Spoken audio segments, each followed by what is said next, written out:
What's up and welcome to another Mograph Mocast. I'm Dave. And I'm Matt, and joining us today is the mega super talented Jan Sladecko. Hey guys. And Mograph is a supplement to our site, mograph.com, which is a motion graphics tutorial site with tutorials, plugins, podcasts, and other Mograph stuff.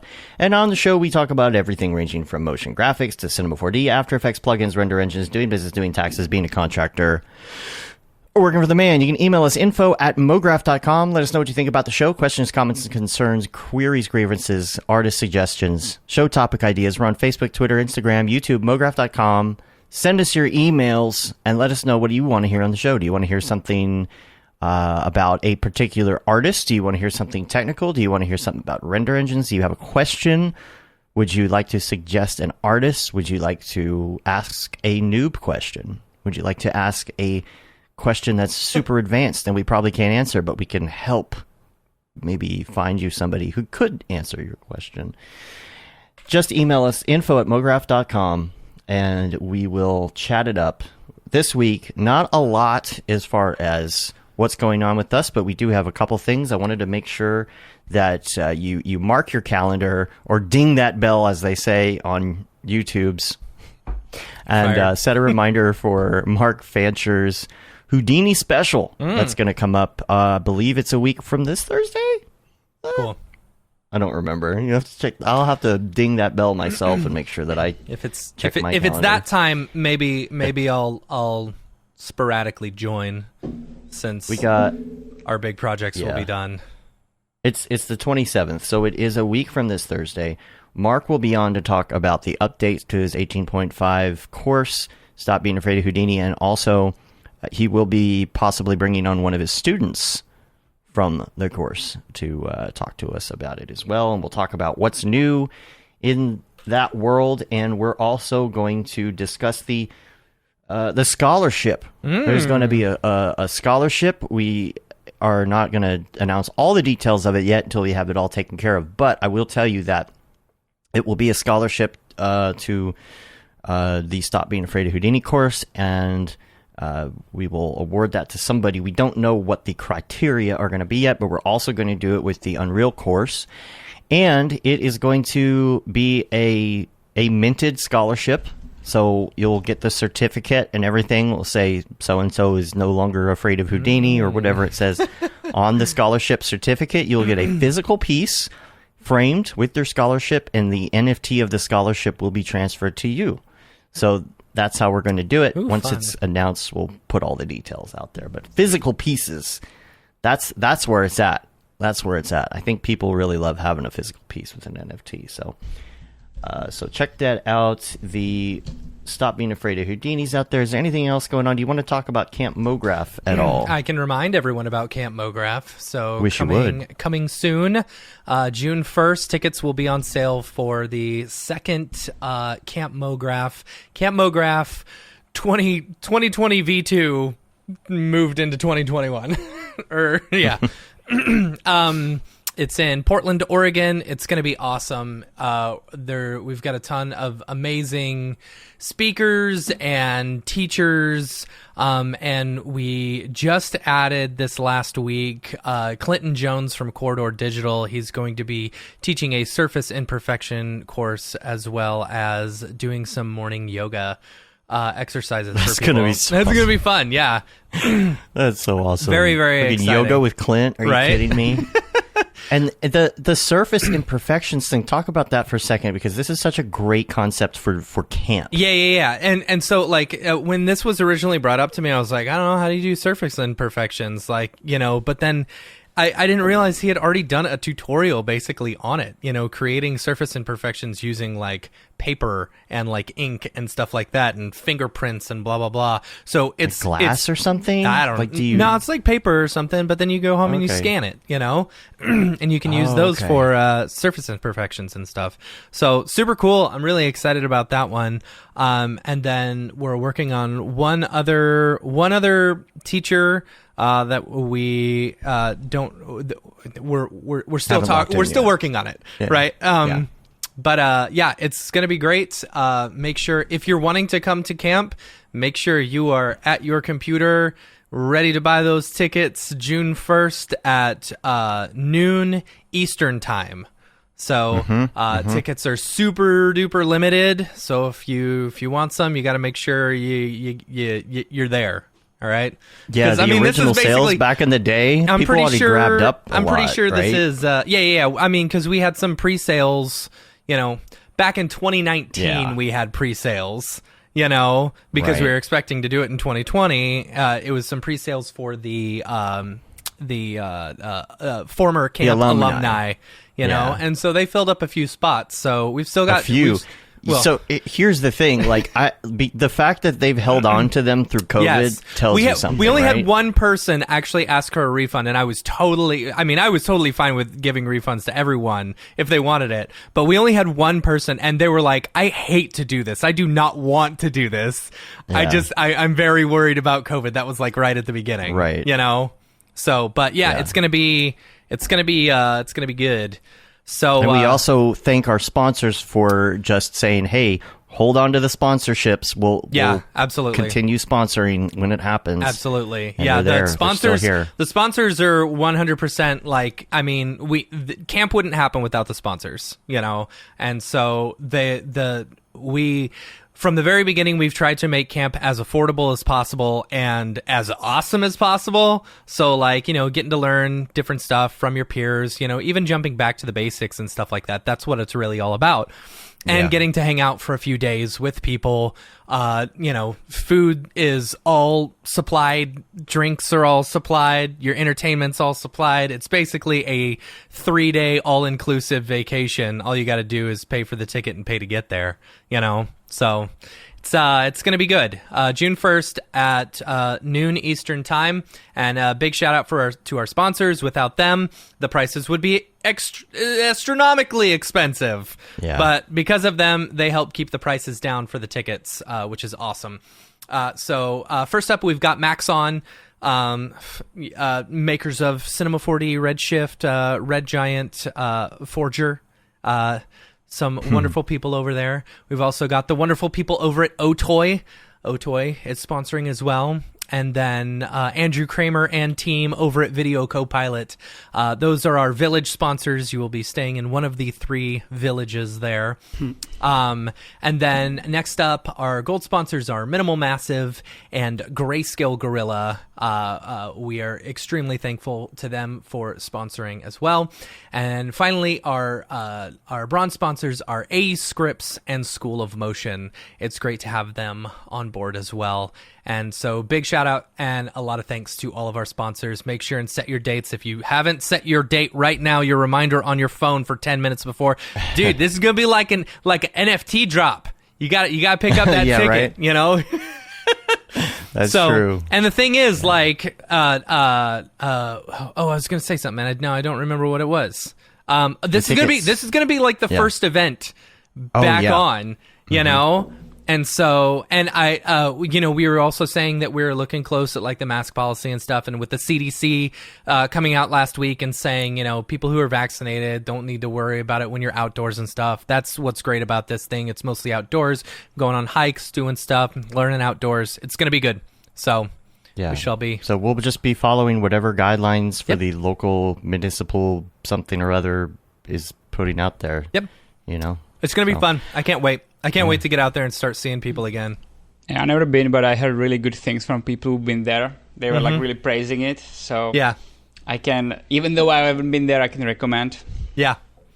And definitely pick up those tickets. This year. Yeah. There you go. Come on. Get you a ticket. This will be your replacement for Burning Man. Basically, right? Basically, they cancel it, so this is right. Similar event. Yeah. So, I don't have any other week wrap-up talk. It's been a hell of a week. We've just been working way too much. We got nothing to talk about. Vacation. Because everything is NDA. Yeah, I know.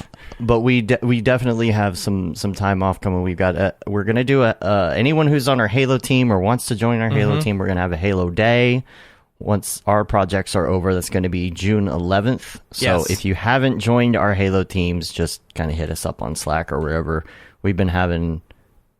I'm telling you, our Halo team. I know we've only talked about it a few times, but our Halo group I think we've gotten each other through COVID. Yeah. I really do. Yeah. Like, it's one thing to have friends on Slack and, Skype people and be working and do whatever. But, like, the bonding that has gone on in the Halo group for the last 2 years while we've been cooped up, on like Xbox live chat has been pretty incredible. So if anybody would like to join us for that is going to be June 11th. It'll probably be just us playing Halo all day. We've come up with some ideas and some different games to play, as well as like a possible small bracketing thing to see who's the best at pistols and beaver nugs. And I think we should buy like a fake sword, the energy sword, and give it out as a trophy. So whoever wins, a trophy. Yeah. Yeah. The Pwn trophy. The trophy of Pwnage. And then I'm going to take a vacation at the end of June. Assuming I can find another RV for the one that got canceled on me. Yeah. But I'm going to be on vacation that week, so there will be no show that week. Then the next month there'll be another week like that because Matt will be on vacation. I will. So just a heads up there. Check the schedule. I'm going to Disney World. We might run an evergreen at that point. We got a lot of evergreens in the pot. Yeah. Some specials and things that maybe some of the podcast listeners haven't heard from the stream. So we'll do that. So check in with us. And it's going to be a fun summer of Mograph. I said energy sword, Jeremy, didn't I? I said energy sword. Yeah, energy sword. Yeah. What about I kind of like the hammer better, but yeah. What was I gonna?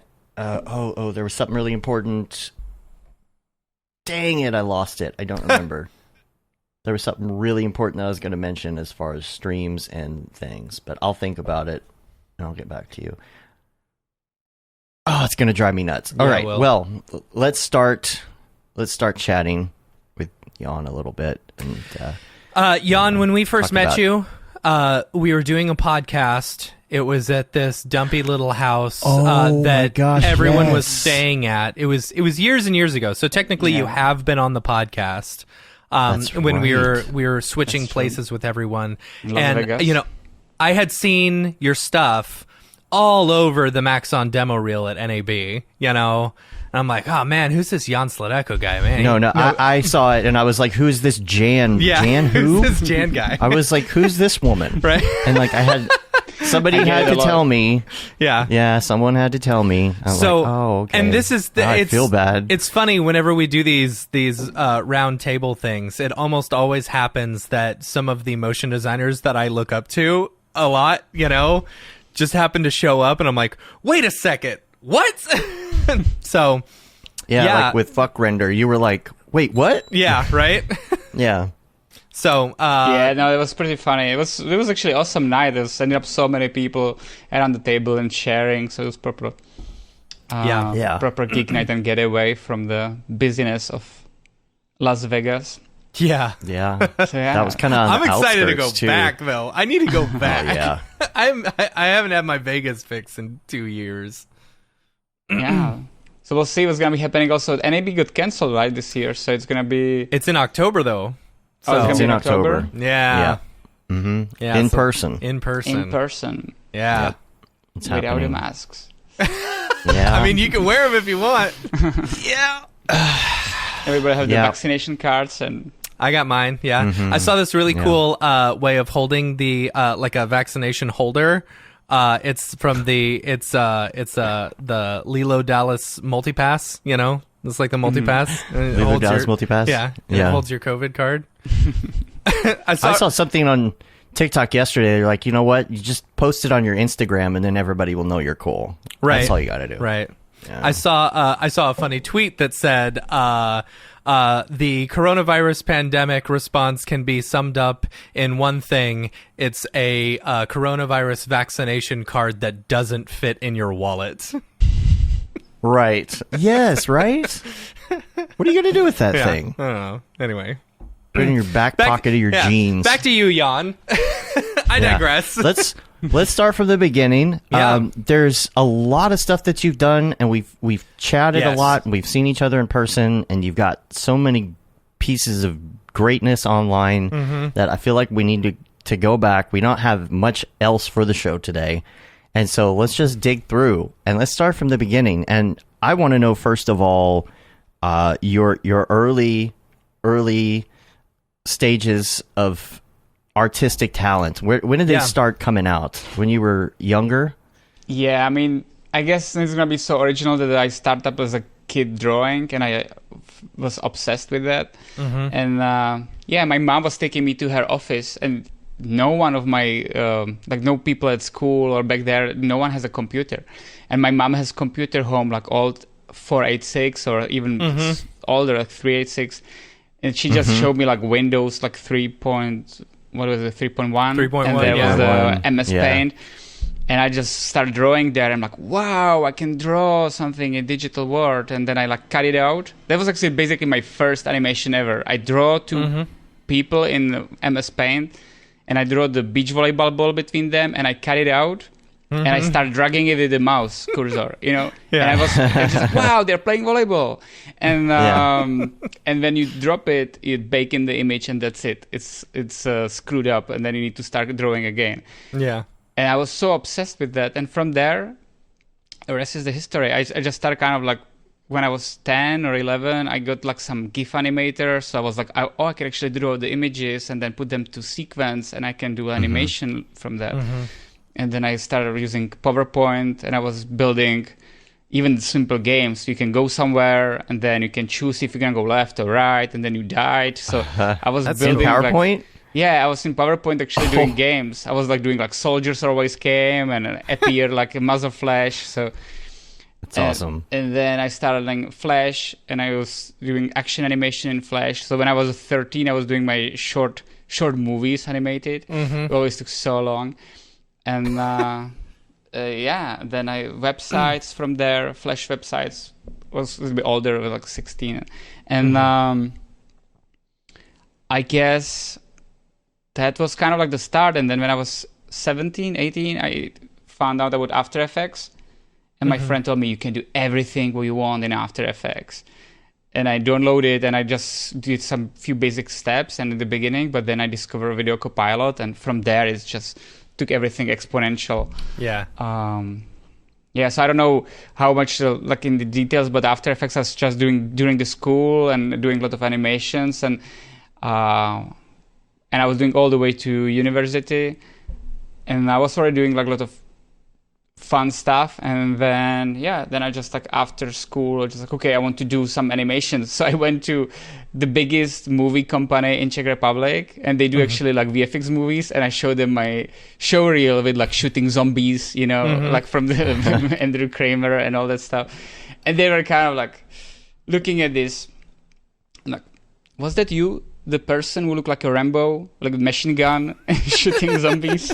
And just like, yeah, that was me. I was acting and doing VFX. And they're like, And they were like half laughing, but in the same time they were looking for new people to retrain. So I got the job in one of the main VFX companies. That's awesome. as they just told me, okay, we're just gonna sit here and you're gonna be retouching the wires. So first few months I was doing like the most like secondary job there. Right. But then we got into kind of like bigger movies, and I was working there for a few years. And then in the movies, they wanted to do motion design, and I started doing motion design graphics for movies. And then I'm like, wow, this is it. I don't want to do movies anymore. I want to do motion graphics.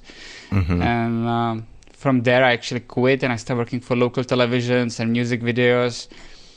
And then I thought, okay, Czech Republic is getting kind of small. So I moved to London without getting a job. I'm moving to London. And everybody, you are crazy, man. It's so expensive. You need to get the job. And I'm like, we'll see. I will keep rolling. And I send them tweet. They reply no one give me the job. I start sending email, and I didn't get the job. And I'm like, fuck, what am I going to do? And then I found like a Twitter. I just like, hey, I really like what you do. This is what I'm doing. And I just sent them tweet. And they wrote me, it's good, come on Tuesday. and that's how I got into MPC. and then I was...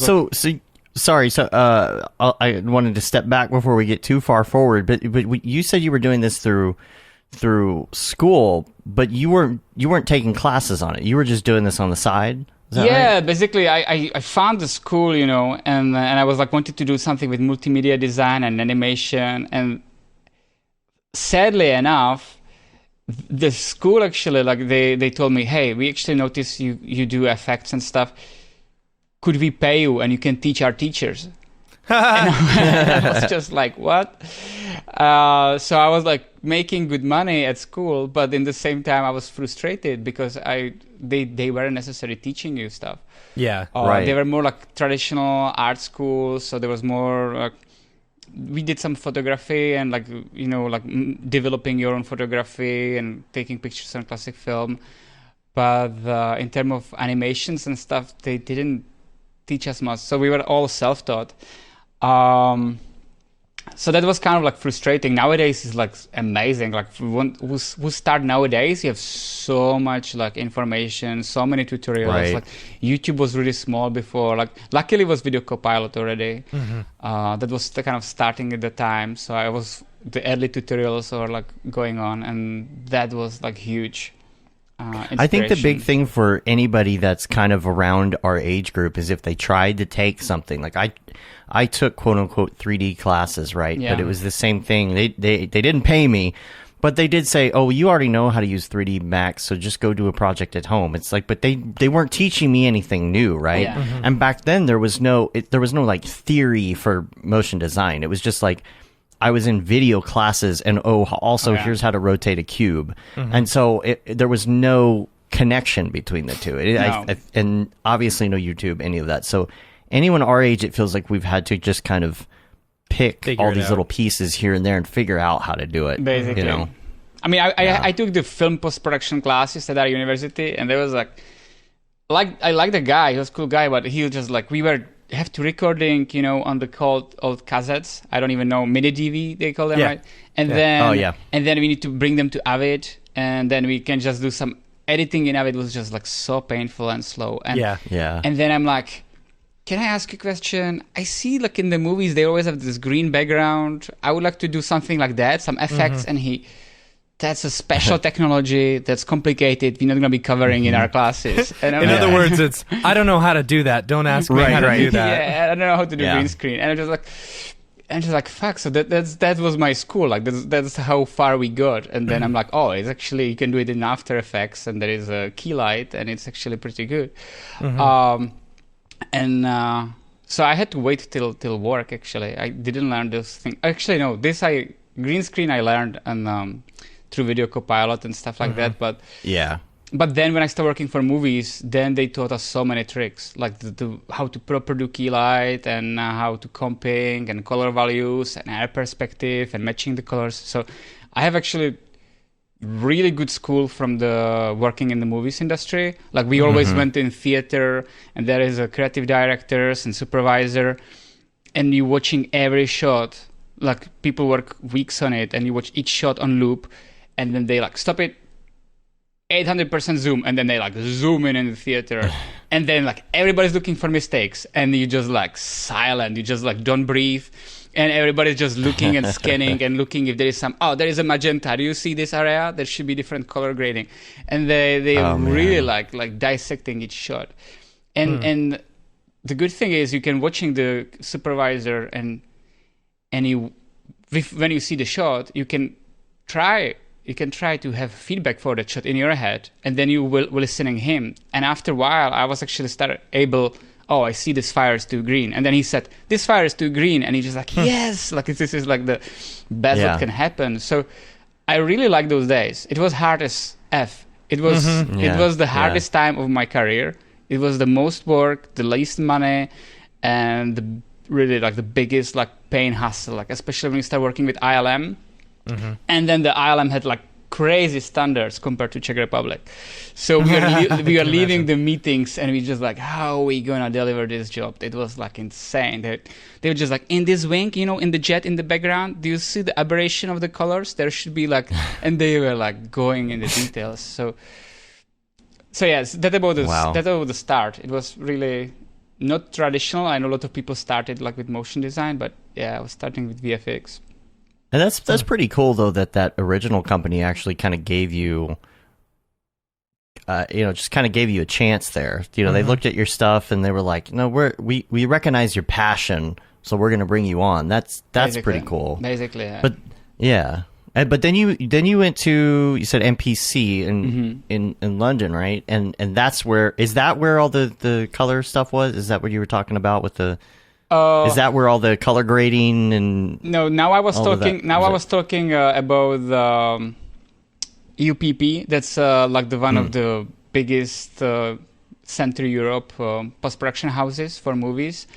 And after that, I did small loop. I started doing on my own. I started working with some music videos. I was working for televisions and doing really pure motion design. That in that time it was 100% Andrew Kramer and anything I found on YouTube. And and someone was telling me, "Wow, you're kind of good in combining all different tutorials." And I feel that was the thing. You see this tutorial and you see this tutorial and this tutorial, and then how you can combine them together, and working from there. And based on that, I built some basic motion design reel. It was 2009, I think. So, 12 years ago. Wow.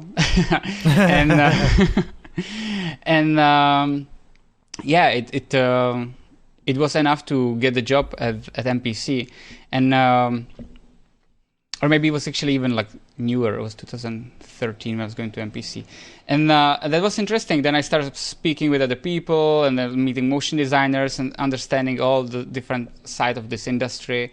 And also a huge part was back then going on the meetups in London. For example, in LA, I'm kind of sad. There is not much stuff happening, but in London, there was See No Evil, Gluck event, and there was so many events. I mean, there is some, but compared to what was in London, there was really good people, all the key motion designers now from Man vs. Machine, Future Deluxe, all the studios, they were just going there and having a drink and talking, and you can meet them on personal level, and no ego involved most of the time. So it was really good times. Even if you just go there for a drink, it was good chat. And all the studios there in Soho nearby, so you were, now it's even further, but before it was mainly Soho, so you just go on the Friday, every Friday after work, you just go standing, drinking beer, and then you meet all the people from different studios. So I really liked that time. It was really good social, nice. And I met a lot of people there back then. We were just drinking, and now they miss that. And now they are owners Territory Studio, Marty, and we just knew them as a pulse from those events. Right. And so that was actually good times. Yeah. We'll get back there. It'll happen again. Yeah, we will. We'll make it happen. But I'm surprised there's not as many meetup groups in LA. Yeah, there is some. I don't want to speak there is none. There is R&D. Right. There is something from Maxon. Oh, that's what I was gonna say. That's been bugging me the whole time. Yeah, that's what I was gonna say. The Maxon event Wednesday. Yes, Wednesday live. Okay, keep going. Yeah, nice. But I mean, London it's also the culture. I mean, LA people are a little bit lazy. Everybody's in the car and then they go to work and then they drive home and there is a traffic. They don't want to deal with things. So after work, they rather drive home. But in London, it was just everybody has small apartments somewhere outskirts of the London or far. So they just want to go out. They just want to social. They just want to grab the beer. Yeah. So it was much more common, I feel. Yeah, before they get on the tube, they want to hang out in downtown. Just get the pint, few beers, and then you can How long have you lived in LA? And did you move to LA straight from London?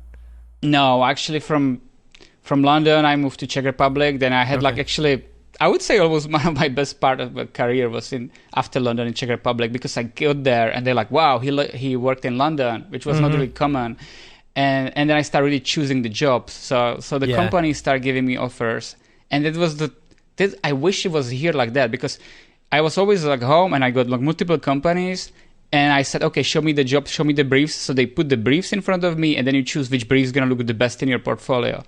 Yeah. Here it's always can we book you on September? And for what? It's NDA. We're not going to tell you. It's a big name director. And it's just can you tell me what it is? No. And it's really kind of secret, and then it's always Apple job. And it's always an Apple job. But there was really good. You could really choosing, and you could build good relationship. And one of my most interesting projects, and I could be creative director and animator on them, or or there was some creative director, but they give you so much freedom that I had really fun on those projects. And then after that, I moved to Germany, working with Ike Sponza. That was like crash course. I was starting, I'm motion designer after London, after Czech Republic. And then I came to Germany and like, no, I'm just kid learning Cinema 4D. Because like when I was working next to Manuel, I don't know if you will know Entagma tutorials, like Houdini. Yep. That guy is like, he's doing now Houdini, but he was like helping to Espresso. That's because of Manuel in Cinema 4D. He used to work in Cinema 4D, and he was like the guy who was like giving them all the technical feedback. He is, mastermind. He's so smart. He's like so into it. And when I was just working with him, and he like, oh, no worries about it. I already wrote the Python script for you, and he was just like coding everything. I was just like, what the hell? So, well, the Houdini stuff makes sense then. Yeah, no. Right, and then they switched to Houdini, and then he kind of just like, goodbye, Cinema 4D. I have everything what I needed. Houdini and Redshift, and he just like, and left. But so that was insane. I was there working with Andrzej Zunka. He actually helped me to get there. So we are both from Czech Republic, and we are always like meeting in different studios throughout our career. And from there, I realized, okay, I'm kind of like not sure if I need some break, and I just moved to Spain, and with no goal. I just want to have fun, and I just want to enjoy life and just do whatever I want. So I just started learning Spanish, rollerblading in the city, dancing, playing beach volleyball, and after a while I could start missing actually work. Even though I give myself budget for quarter year, not working and just having fun in Spain, I start missing it. So I start going to co-working space, and I start working on personal projects, and then what year was that? That was 2016. So it was 5 years ago. All right. And then I moved for 1 year back home, like 2017. And then I thought, okay, I still feel there's something missing in the career. I still feel like I could move somewhere, and I don't know what to do. And then I got job offer. Back then, someone told me, man, the mail in LA is the best compared to all the mails, London and stuff. In LA, you can go surfing, you can go skiing there. It's not about like the actual work or anything. It's just you can go surfing, you can chill. Yeah. Basically, it's like really chill, and the big studio is bigger than New York, and they have like better jobs, and it's better day rate than in London. You should try. And I'm like, and I just thought about it. That could be cool. Maybe after Spain, I will text them. Man, I don't know how it works, like manifestation or what. I just get the phone call, and out of nowhere, and they're like, hey, this is Mail LA. We got recommended in-house, like from some of the designers, actually Helen Su, my friend now. And do you want to move to LA? And they did everything. They did visa for me. They pay like the transport. Wow. They gave me like a car and place for the first month. And I was just like, wow, this is exactly what I wanted. So how much surfing did you do in the first month that you were there? That's the thing. I feel so guilty. I'm here over 4 years, and I surfed once, and that was. That's funny. I totally it was false advertisement. That's funny. It's funny though, but now I feel I'm here quite long. Actually, I wanted to come here for a year or two, but then I met a girl, and I'm here already 4 years. So we'll see what's gonna happen now. It's definitely. But can't complain. During the COVID, LA was one of the best places to be. It was, it was, it's still spread out. You can go on the beach, you can go like a hike, you can just kind of like go somewhere like outside of the people. There's like I can't imagine being in New York. That has to be really tough. Yeah, I was gonna say, I'm surprised you didn't ever make it over to New York City, because especially talking about how London was such a great place, you enjoyed it so much. It seems to me like New York would have been, It's a really good question. It's a really good question, and I kind of little bit hate myself for that, because now it's gonna be really hard to go to New York. I got so spoiled in LA. I wanted to. New York was my goal for 10 years. I'm not kidding. Over 10 years, I thought I will move to New York, and I got visa to offer to LA. So it was much more easier just to go LA and don't have to deal with visa. And then I thought I will go to New York after. But now after all the sun and hikes and beaches and chill, and then COVID hit, I'm just like, I still want to go to New York. I still want to, but it's going to be much more faster pace, more expensive rent. Everything is going to be a little bit more trickier. But I still want to do, it's more European vibe for sure, and cosmopolitan city. I just like, usually people do New York and then LA. That's kind of the order I see common. Yeah. I went kind of reverse, and I'm not getting any younger, and I'm just like, okay, it's going to be hustle and small apartment and everything. Yeah. But we'll see. And then they wise up and they come to Texas because their money goes so much further. But yeah, basically. I don't know about that. Or Denver. Well, yeah, not with all the Californians coming here. Right. Catch 22, right? Or Denver or anything, buy the house and... Yeah. Exactly. So that could be next step. Are you and your girlfriend still together? Yeah. Okay. Right. I didn't want to bring it up if it was a source. Wasn't sure. Because I've seen a bunch of your Facebook clips, your stories, your Instagrams. Y'all look like you're having a lot of fun. Yeah.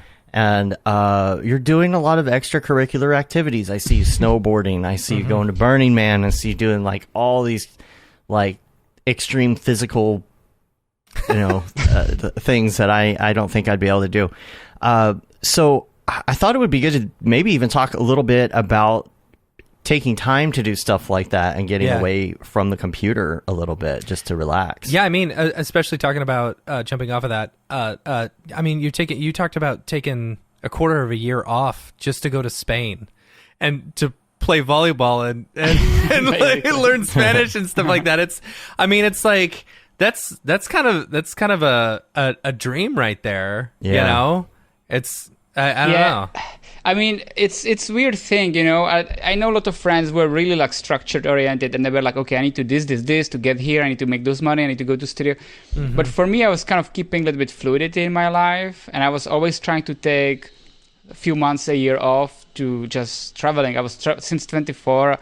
We traveled a lot. I have a friend, and he always find cheap flight tickets, so we were like flying all around. Like I visit like States pretty soon, and then all around Europe and Japan, China, Indonesia. So we were like flying a lot, super cheap. A lot of friends have so much fun, and I realized I need that kind of in my life, the variety and different cultures. And I was always trying to keep my life like balanced. And the Spain, it was kind of because in the Germany, it was like working for a long time on one project, and it was a little bit draining. And I'm like, okay, I need some refreshment. I need some change. And I always trying to give myself that time off to, even in London, it was going on all those like meetups or parties or whatever, just going out, meet different people. And I somehow developed a good relationship with sport. And now especially LA, it's such a good weather. So I was biking to Mill, I was biking to Elastic, and then you meet friends and you can go bike around ocean, like you can do just, I don't know, like you do 30, 50 miles, Palos Verdes, and then you meet another friends and they do downhill biking, and then you just, and then someone invites, we have also motorbike, do you want to try motorbike? Like, sure, I will try.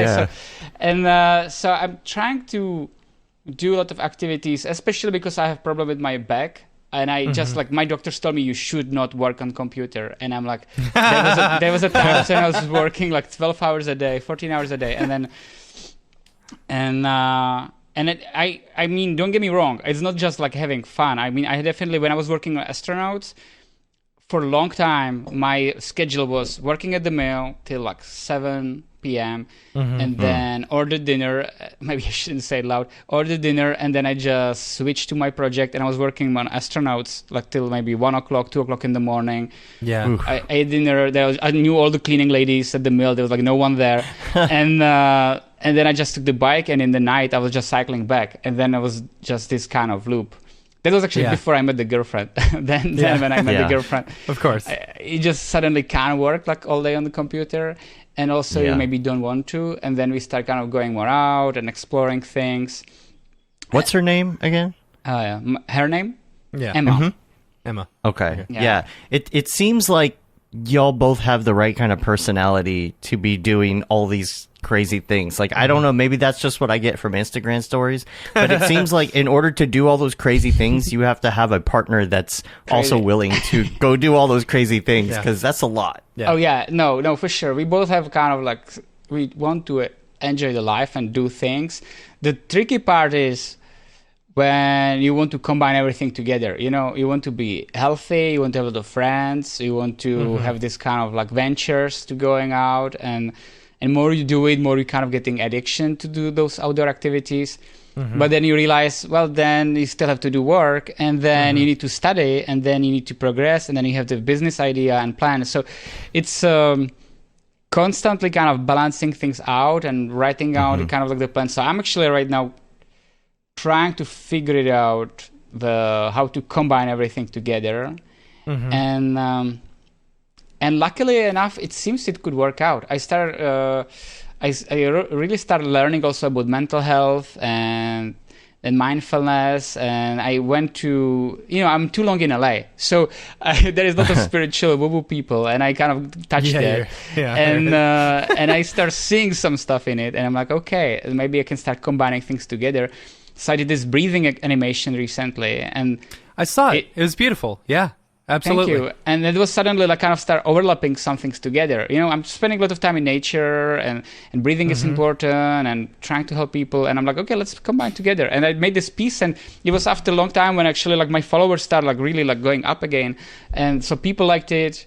I enjoyed it. So I thought maybe that could be like the direction how to start combining things. And I started now being in touch with some apps for breathing, actually, exercises. And they want to start like working with me, and they want to start like featuring it, so I could probably start like doing some business with those kind of stuff as well.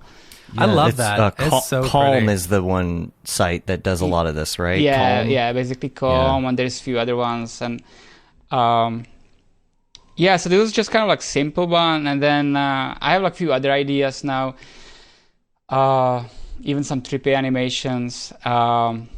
And we'll see how it goes. I've actually, from my experience in general in life, if you listen to your intuition and if you kind of do what you kind of feel drawn to, then it will pay off, or then it will work out. Like if I'm too much like thinking, oh, this person did that, I should do these steps, and this person did that. Right.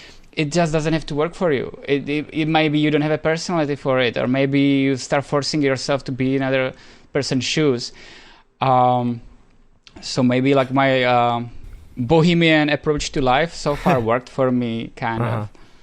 It's very hard to stop listening to the own voice in your head, and or you need to listen to the own voice in your head if it's the good stuff. If it's the bad stuff, then don't listen to the voice in your head. But definitely like follow your path. You need to differentiate two voices in your head, kind of. Because there is the ego, and there is actually true self, and the ego is construct from upbringing and society and what parents told you and this and that, and it's just kind of like the mind which is trying to figure out everything and is overanalyzing. Oftentimes, in my case, I was like huge overanalyzer as well. But there is this like deep voice, this kind of like you feel, oh no, this doesn't feel good for me, or I'm actually really enjoying it, and I'm not watching time, and time flows, and I'm loving this. Yeah. And that's kind of a more the intuition. That's where your heart is, and that's where it's kind of the state of flow is. And more you develop listening this inner voice, then more, I guess, happiness you can bring to your life. And then use your mind and the logic thinking as a tool to get there, actually, instead of get stressed and compare too much. And I don't know, this is kind of a big subject, of course. It's like mental health. That's what we're here for, I mean, got to help people who are struggling with it, right? It's so easy to compare. It's so easy to get up in your head. And I've been there many times. I kind of like say, I figured it out. It's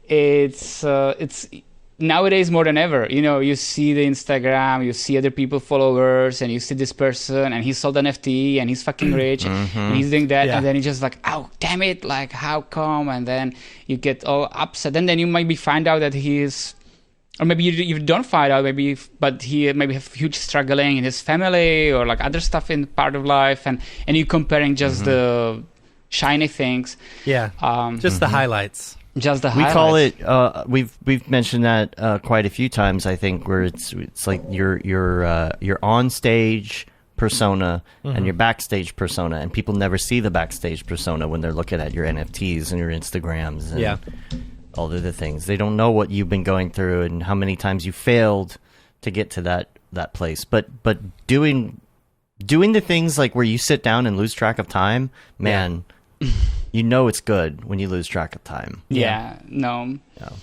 Just checking, there's some question also. Are we replying on the question as we go? Or? Yes. There was a question. Was it Gabriel or Gabe? Do you remember any other artist website that you used to visit a bunch when you were younger? Inspiration.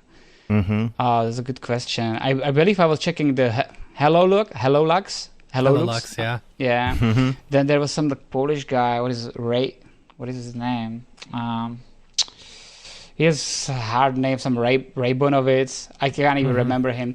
Then Rabinowitz? Yeah, I think some from Red Giant, or he's maybe in Red Giant now. Yeah.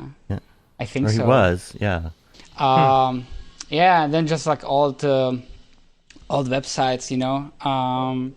What they were, I don't even remember really well. Really, Andrew Kramer was the huge one, and then anything you could find, just Googling.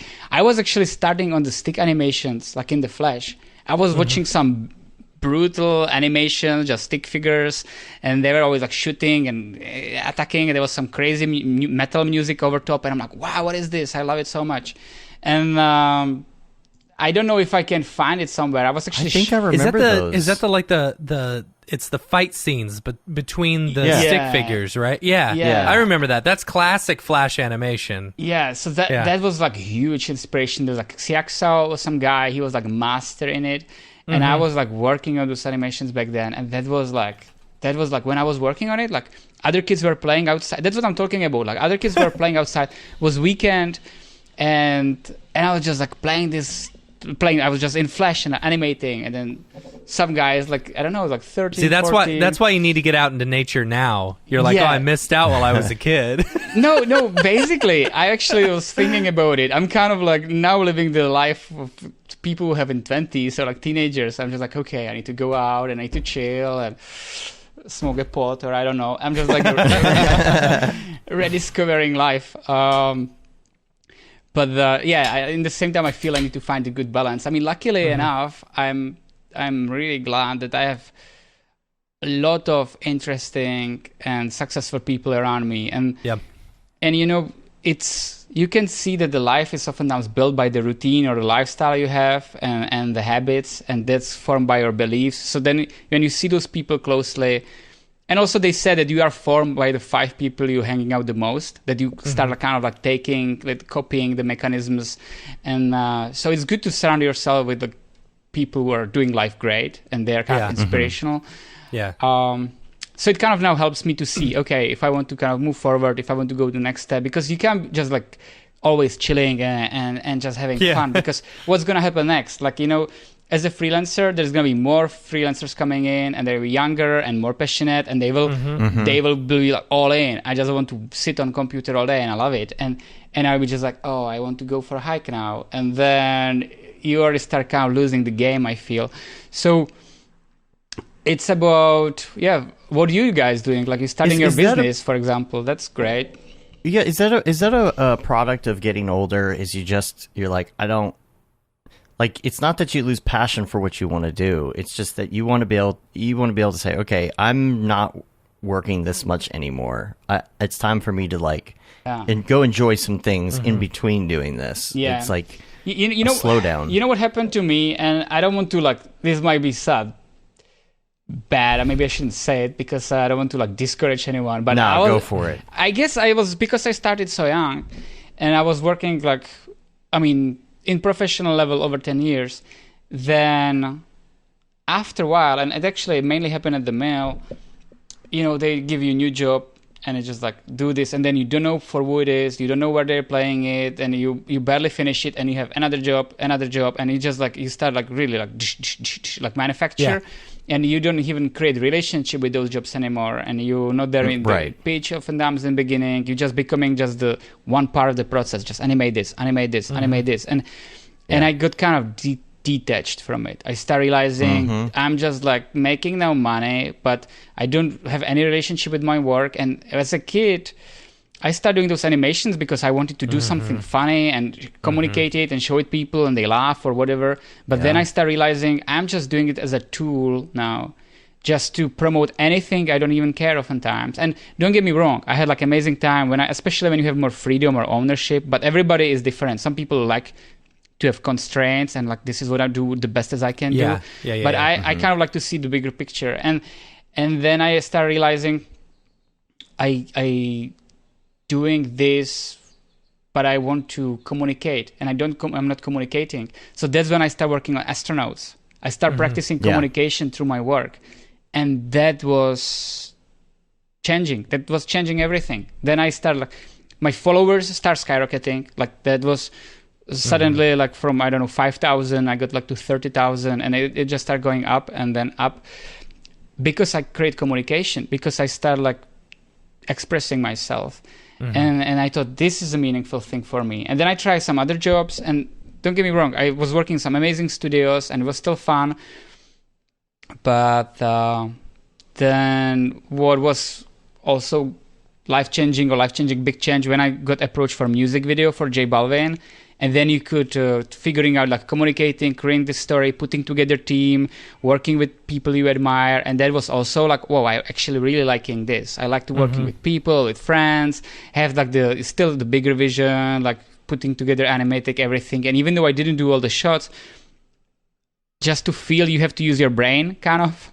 To kind of like figuring out all the things together and connect. I was suddenly from like 30% brain activity, it was 120, and I'm just like, oh, this is like exciting. And then NFT came. I mean, kind of like jumping in the time now, but more I could express myself, more I felt like freedom and happiness, and that's where I'm right now. I'm just trying to don't get. It's not that I lost the passion, but I guess I just want to use my time meaningful, if it makes sense. Yeah, absolutely. I mean, we work for we have clients that have some really fun projects. Yeah, don't get me wrong, and we work on some things where we get to do some really cool things and make money doing it. But there are in our business, there are tons of stuff that come through that are definitely just like you said. It's like you're just going through the motions because somebody needs an explainer video.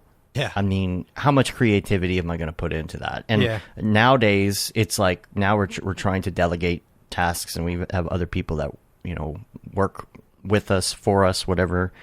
And you want to. There's something about this age where you just kind of want to get to the next level. You're not going to do. Matt and I in 2012.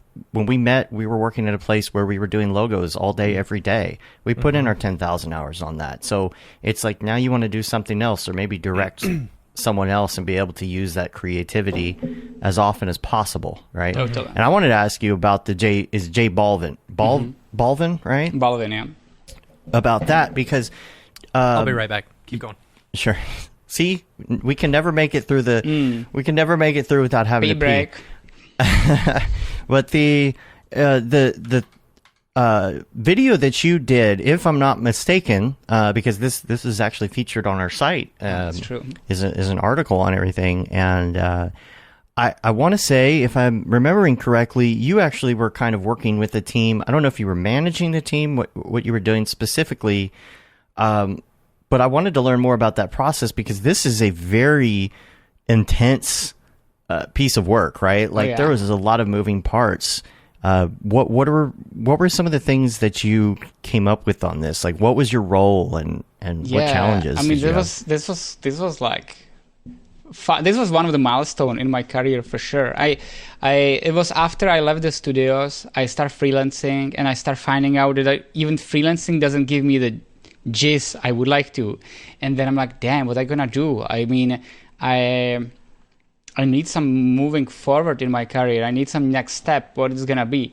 So then I like practice manifestation, and I know it sounds silly, but I just sit down. Not. I get it. And I was just like, I want to work with some people I admire. I want to use my brain capacity fully. I want to work on some bigger project where I have ownership, and I want to do something I enjoy. And I'm not kidding. 2 days after, I got a random phone call from a guy, and he told me, okay, I'm a producer from Colin Tiley, from the director of music videos. Because of the COVID, we can't do live shooting, and we want to do full animated music video. And we saw your talk on SIGGRAPH, and I'm following you for a while. It was a Dan Karp, like amazing producer, by the way, really like swear by that guy. And he told me, would you like to make your own team? You know, how often you get this offer? Like someone came to you, usually like, you know, you get plenty of, as a freelancer, you get plenty of job offers, like for production company where everything is set up. You don't even know what are you signing in. But suddenly someone came to you, hey, do you make your own team and do whatever you want? And I was just like, damn, this is going to be like tight. Like you have like over 70 shots, character animations, expressions, telling the story. Like, this is not common for motion designers. Wow. You know, you're animating cubes and then you put some Mograph on it. But then suddenly like character animation, telling the love story, which was this was designed for live action. So this was nothing. There was not 3D at all in the thought process when they give us the script. So I sit on it for like a day or 2 days, and I call all my friends.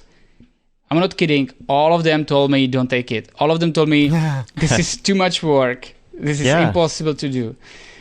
And my girlfriend was, do it. You will be stupid if you're not going to do it. Do it. And I'm like, okay, so I guess we are doing it. And you don't listen to your friends. You always got to listen to the girlfriend. I love that. and man, not burnout, but I put like crazy. I put like 700 hours in less than 2 months or 2 months. So it was working like nuts.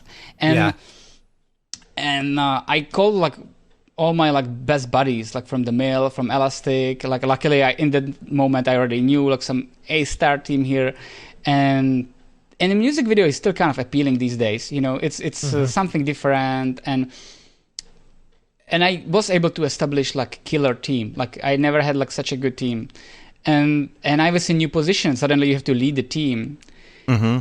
Surprisingly, I found out I'm better in talking than doing almost. So I was like, I was really good in like putting together the team, to give them the brief. I still had to like do all the shots. So I like the layout and the animatic, the previs. So I just jump in Cinema 4D. I like quickly bashed out this 3D scenes. I did like as quick as I could, but still took me like probably a week.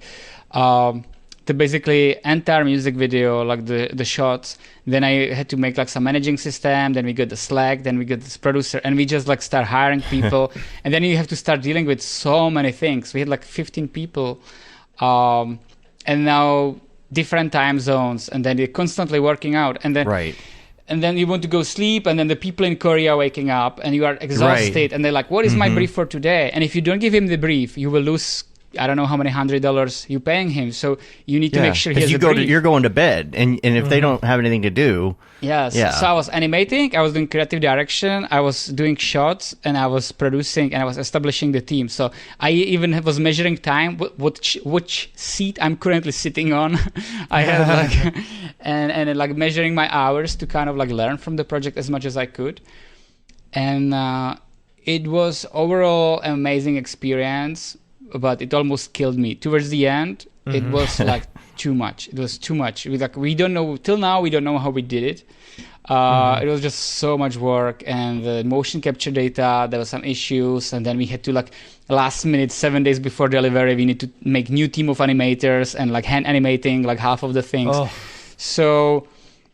Man, it was really challenging project, but it was really fun. I really enjoyed it, and it taught me a couple of things. And one of the things you told me, and that's what you said, that you getting to the point that you want to hiring people and work with team. I really enjoy not being just, working alone can have benefits, but working in the team, the creative energy, and even like some, joking and like more heads, more no. It's it was really refreshing for me to work that way. So that's what I would like to do with the kind of next step, work with the people, and yeah. I was going to say, based on the stories that you were telling us previously, where you're able to call out the flaws in the videos that you guys were watching and stuff like that. It seems to me like you have such a good understanding of the process and how things are supposed to look that you would be really good in a leadership position like that. Thank you. I mean, yeah, I guess sometimes I notice even with my work, I'm working and then I like take the paper and I write the notes and I like see all the details and I like write the notes and I'm just like, but now I have to do everything. And then you have like, a lot of work, and then I'm sometimes frustrated. I would like to do much more work. I would like to much more contribute and keep doing stuff. But as an individual, as alone, it's just limited things you can do, especially if you want to keep sanity and in life and health. Because, I see my father who's in 60s, totally fucked up health. And I'm like, I don't want to go that direction. I want to keep healthy. I want to keep active. I need certain things in my life. And so, yeah, I think eventually I would love to move that direction. But now it's, of course, the people I would love to work with, they are like high tiers. They're super expensive. So now you have to, where I get the funding for the company, where I get like the overhead for the budget. So I have to do client work. But do I want to do client work? I want to start doing now the thing is, I'm not oftentimes deciding rationally. I'm not like, okay, this is going to be well paid. I will do this. This is going to be like big client, tech company. They have a lot of money. I will establish team. I don't think that way. I don't think I would enjoy it. I'm like, I want to do those kind of animations. Let's find a way how to get there. And I'm oftentimes doing it on behalf of money, that I could make more money if I would making decisions differently. But even now, there's like the breathing animations and stuff. I have actually now a bunch of ideas, even with VR and stuff.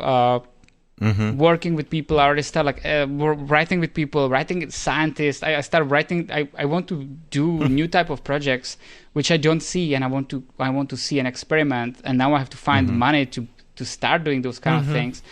That's the problem that you come up on, right? Like it's when you come up with an idea.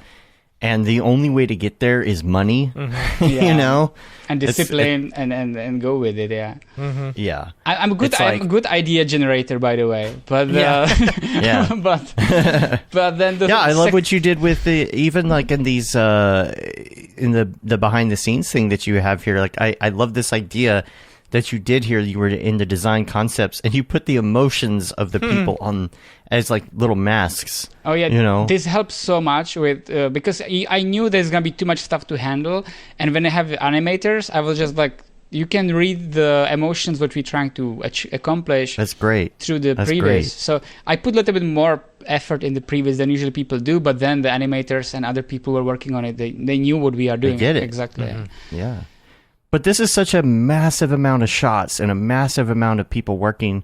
Like, I know you said you use Slack and stuff, but how else do you manage that with that much stuff? I mean, that is crazy. Yeah, I mean, it's simple. You don't sleep. No, I was actually, what is interesting? I was getting sometimes almost numb at the mail. I shouldn't say that. Mail is a great company. I mean, I love the people there and everything. But after a while, I was kind of like I couldn't focus. I was trying to get away, like go for walk, play ping pong. I was just like escaping from computer.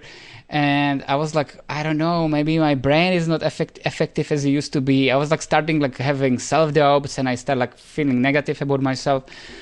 But then suddenly this job came in such a huge amount, and then I was just like hyper-focused. I was just like, okay, we need to this. And my brain was like switched to another gear. I've had the exact same thing happen. Like seriously, it's like you'll get so into one job that it's absolutely draining on you, and then you do another job it's kind of the same thing, per se, but it's different, and you're just like, okay, cool, I'm in it again. I like it, because you're not doing the exact same stuff over and over and over again. Exactly. It's become so immersive, and it totally like caught me. So I started like really like being as efficient as I could.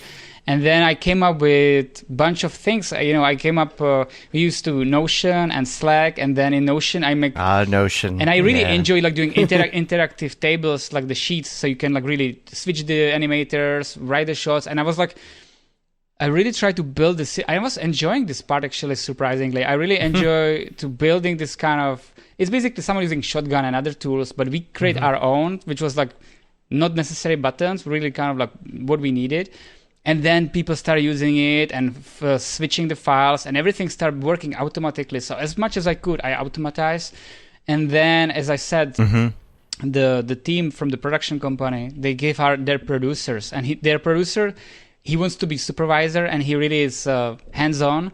He was the best producer I worked with. He was like helping us with everything, calling with Xsense, negotiating deals, helping on the set. So he was like huge help. He was like, without him I would be screwed. So he was helping me with contracts, with paperwork for artists. So I could focus on creativity, and he was like taking a huge part of work from my plate. Dude, that's what we did with Notion. We did the same thing. We're building systems customized to what we're doing, and it's so great. It's good. It's best. And so I want to ask you about, like, okay, you were saying he was calling Xsense too. Did you? How was that process? I didn't mean to derail your. Yeah, the Xsense was. We were shooting. It was during the COVID, so we didn't get any people on board. But we have like people on Skype. So we had people from Faceware and Xsense on the Skype call, and they were like watching over our shoulders. And if we need anything, they were giving us feedback immediately, like what to do, how to adjust things. No one has experience with it.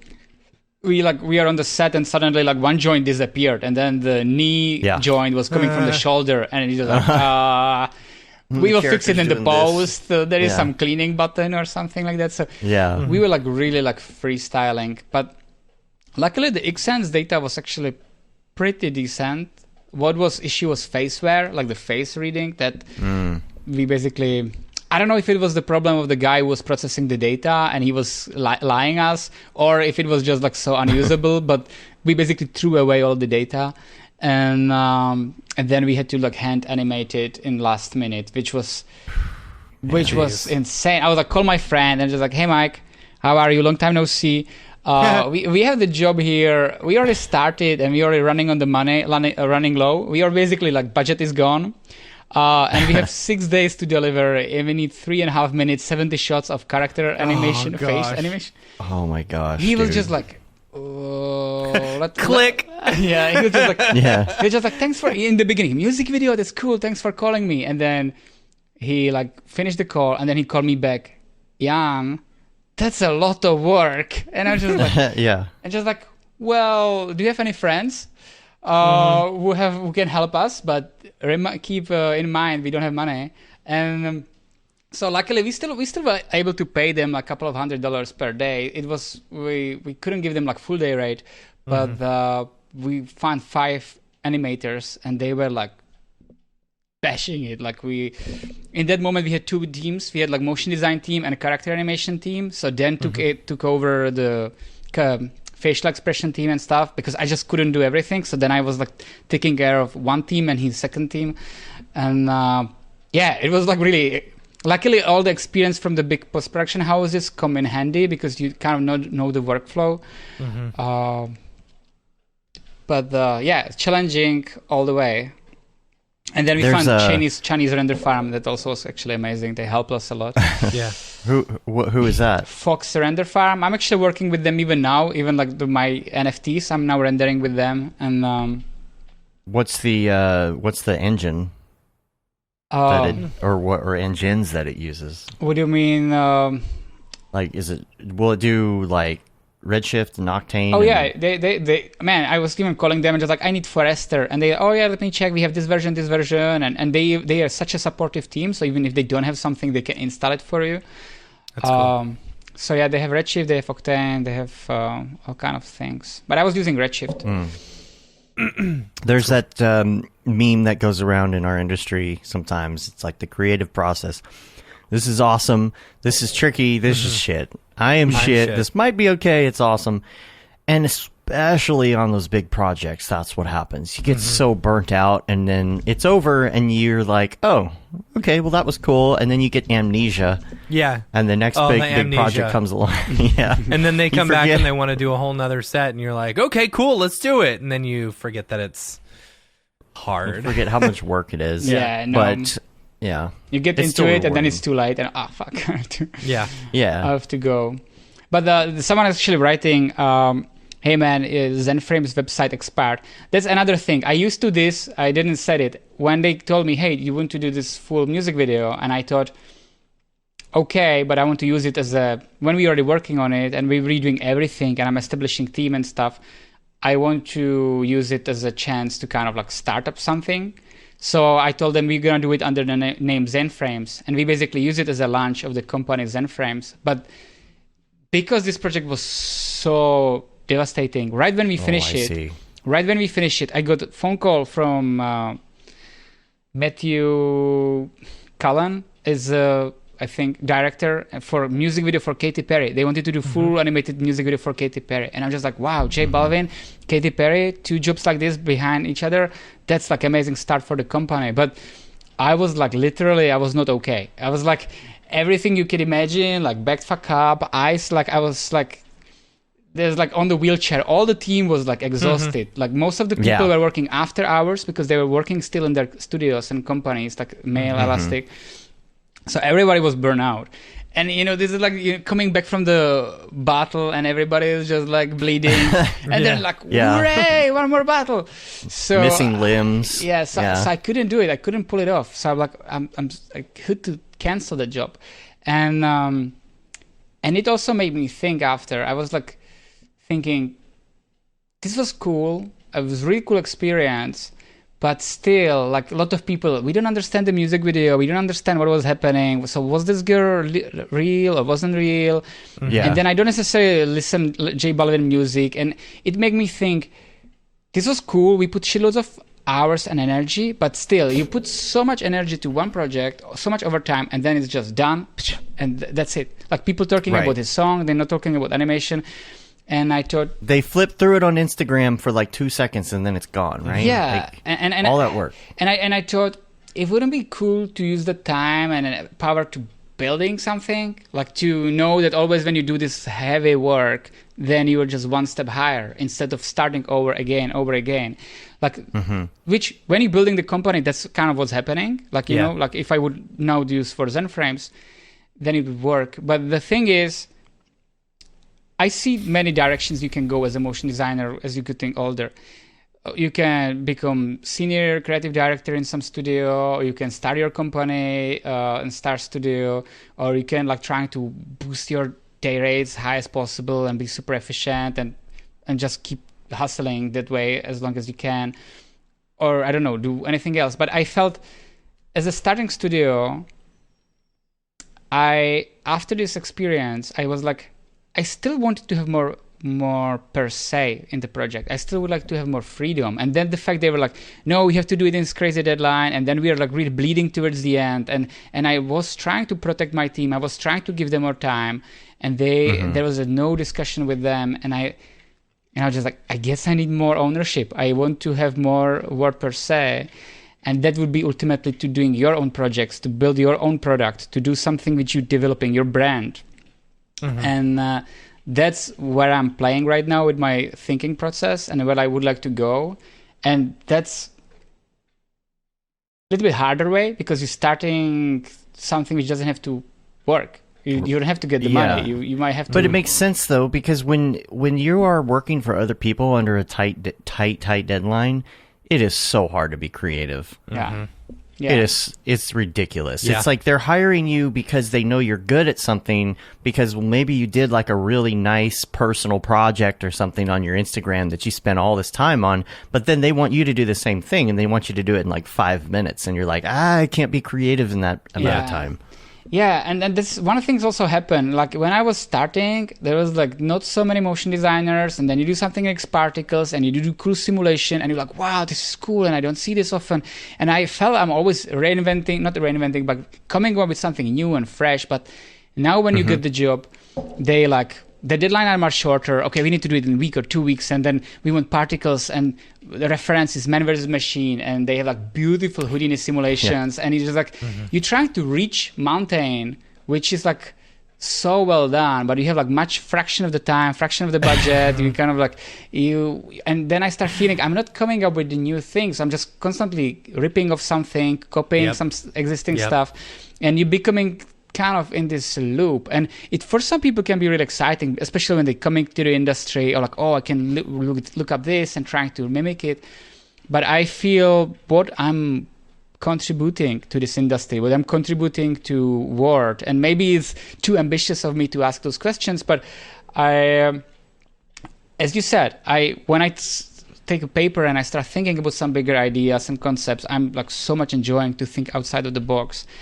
But then I run, okay, money. Who's gonna pay this? How can I create this? And therefore, I was kind of using now NFT a little bit as the money which I made on NFT. I want to put back to my work, to founding whatever is gonna be my next steps.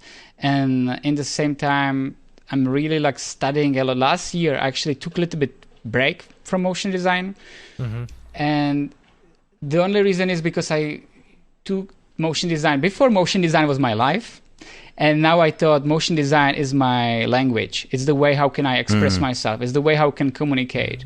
I like that. That's good. I like that a lot. That's good. But the question is what I want to communicate. So I actually spent a year of studying all different things, then motion design now, and now I'm trying to think how to combine those things together. It's funny that you said that thing about like trying to get these references from other people, because like we literally have had at least one and maybe two projects where somebody has come to us and said, hey, we want to do this, and we got a quote from the mill. Yeah.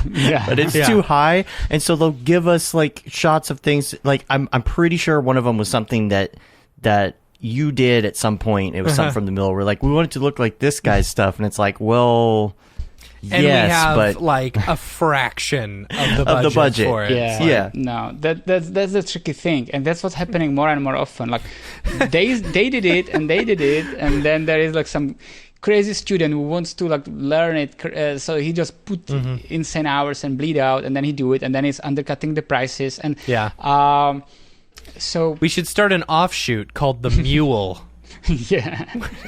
Basically. Just a bunch of workhorses ripping off the mill. But this is happening also, like the people from Man vs. Machine, like there is like the people coming to other studios, like the cheaper studios and still kind of high profiles, and they're referencing Man v all the time. And then Man v, why they don't come to us? Why then we getting like those kind of like projects? And when they coming to other studios, so it's like everybody trying to save the money, and it's kind of it makes sense. I mean, if you have a business, you're trying to spend as little as possible. Right. But then if you are creative, you want to work crazy experimental thing, and you want to be wild. So it's like to find the happy middle. It is interesting, and everybody trying to reach it out. Everybody trying to find the golden formula. Yeah. I wanted to talk about the astronauts a little more. Juan in the chat has a question wanting to know about how you animated your astronaut characters. Did you no, well, there wasn't anything really extreme, so it's not like you had to like, well, there was some stuff, but were you hand animating? Were you mixamoing? What were you doing there? Yeah, I mean, basically 90% I would say is hand animated. One of the reasons I started doing astronauts when it was already becoming really trendy, and I was like, and I kind of like didn't want to. I was always against trends. I was always kind of like on purpose dodging and avoiding trends. But space animations are so fun, though. It's like I don't care that it's a fad. It's also for me the huge thing is I'm not character animator, and anything else than astronaut is pain to animate, because you need to work with weight and face and expressions. The astronauts hidden in the helmet, floating in the space, really clumsy. It's really a grateful object to animate, and also. Yeah, it kind of worked out well. You don't even need bones and joints and things. You just put a couple deformers and make them kind of move a little bit. We still did use the bones, but it was the hardest scenes were when they were on the ground. Like when I was like walking in the second episode and doesn't have oxygen and fall on the ground. I literally had a friend who was actually acting it for me. And then he acting it, and then I put it on the computer, and I was like watching it, and I was really like animating almost based on that. I even have it like in Cinema 4D as a plate. And so sometimes I was really animating based on something.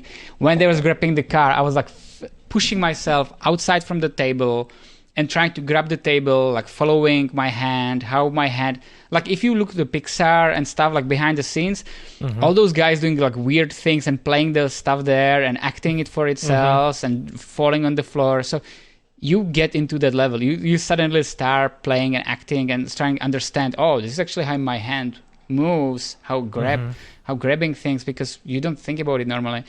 So there was a lot of that.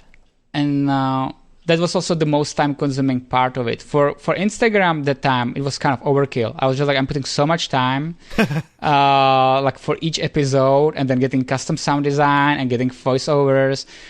And then I see people doing dailies, and I was just like, there is like no way. I'm spending so much time on this. So I was trying to... but it sets a higher bar, versus doing dailies and stuff like that. Like, this is... This one I remember, Oh yeah, all of yours I remember very well. Versus some of these dailies that I'm seeing, over and over. And I also want to say, one of the biggest things that I learned from this is when you did the breakdown on it at Maxon, and I learned that there was the possibility of combining dynamics with actual keyframe animation. I did not even realize that was a thing until that was 2018, I think, that you did this presentation or so. Yeah, I think so. Maybe 9. Because you mix dynamics when it hits the thing, then you mix the dynamics with keyframes. There was a follow spline. So basically, you keep because the car would fall down. So I just have the animation with keyframes, and then you in dynamic settings you put the follow spline, and you can put the follow position and follow rotation. Yeah, and it'll basically start trying to keep the original animation, but still keep dynamic, and then you keep the wheel dynamic. I mean, I have weird obsession with details and like doing like small things which oftentimes people don't really care or notice. But I always like putting extra hours on it, which maybe that's why then I need to escape from the computer, because over the years it definitely took a toll on me. But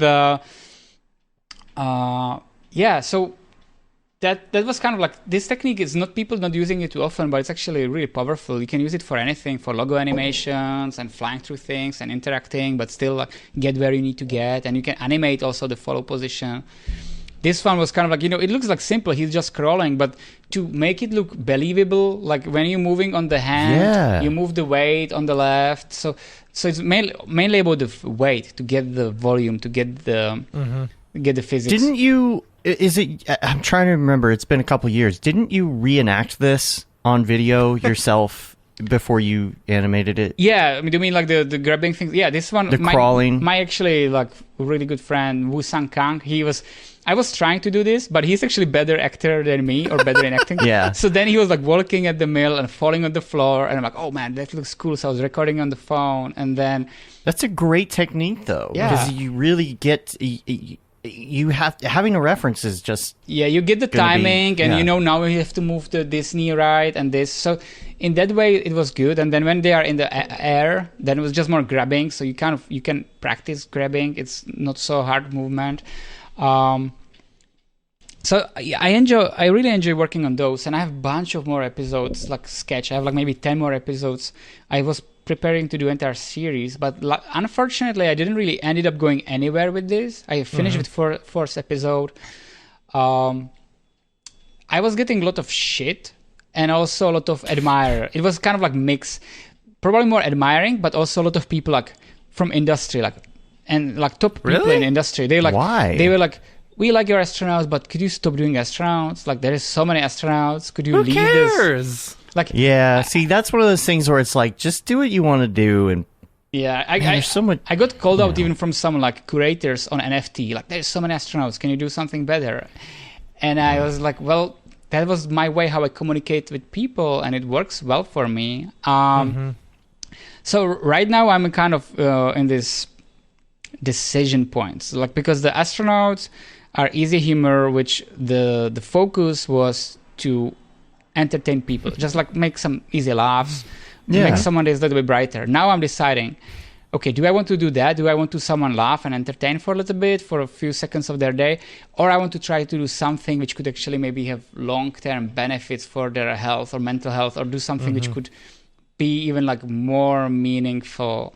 And that's already like you lowering your audience, because everybody likes humor, like there's wider audience. Not everybody wants to work on themselves. Not everyone wants to do some kind of exercises or even like think they have to work on. So I'm now kind of deciding which way to go. But I love bringing humor, and I love to do kind of storytelling through my work. This one's so good. This one is so good. Why I have such a block when it comes to being creative is like, I would have never thought about this, it's going on the street, it's at this angle, and then the cars, like, to me, like, I my brain just does not think that way at all as like a technical artist. That's such a creative thing.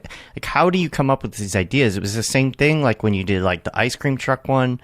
I think it melts, right? The ice cream truck. And and this is sometimes there is this book, Steal Like an Artist, and they're basically saying that the creativity is just hiding your sources.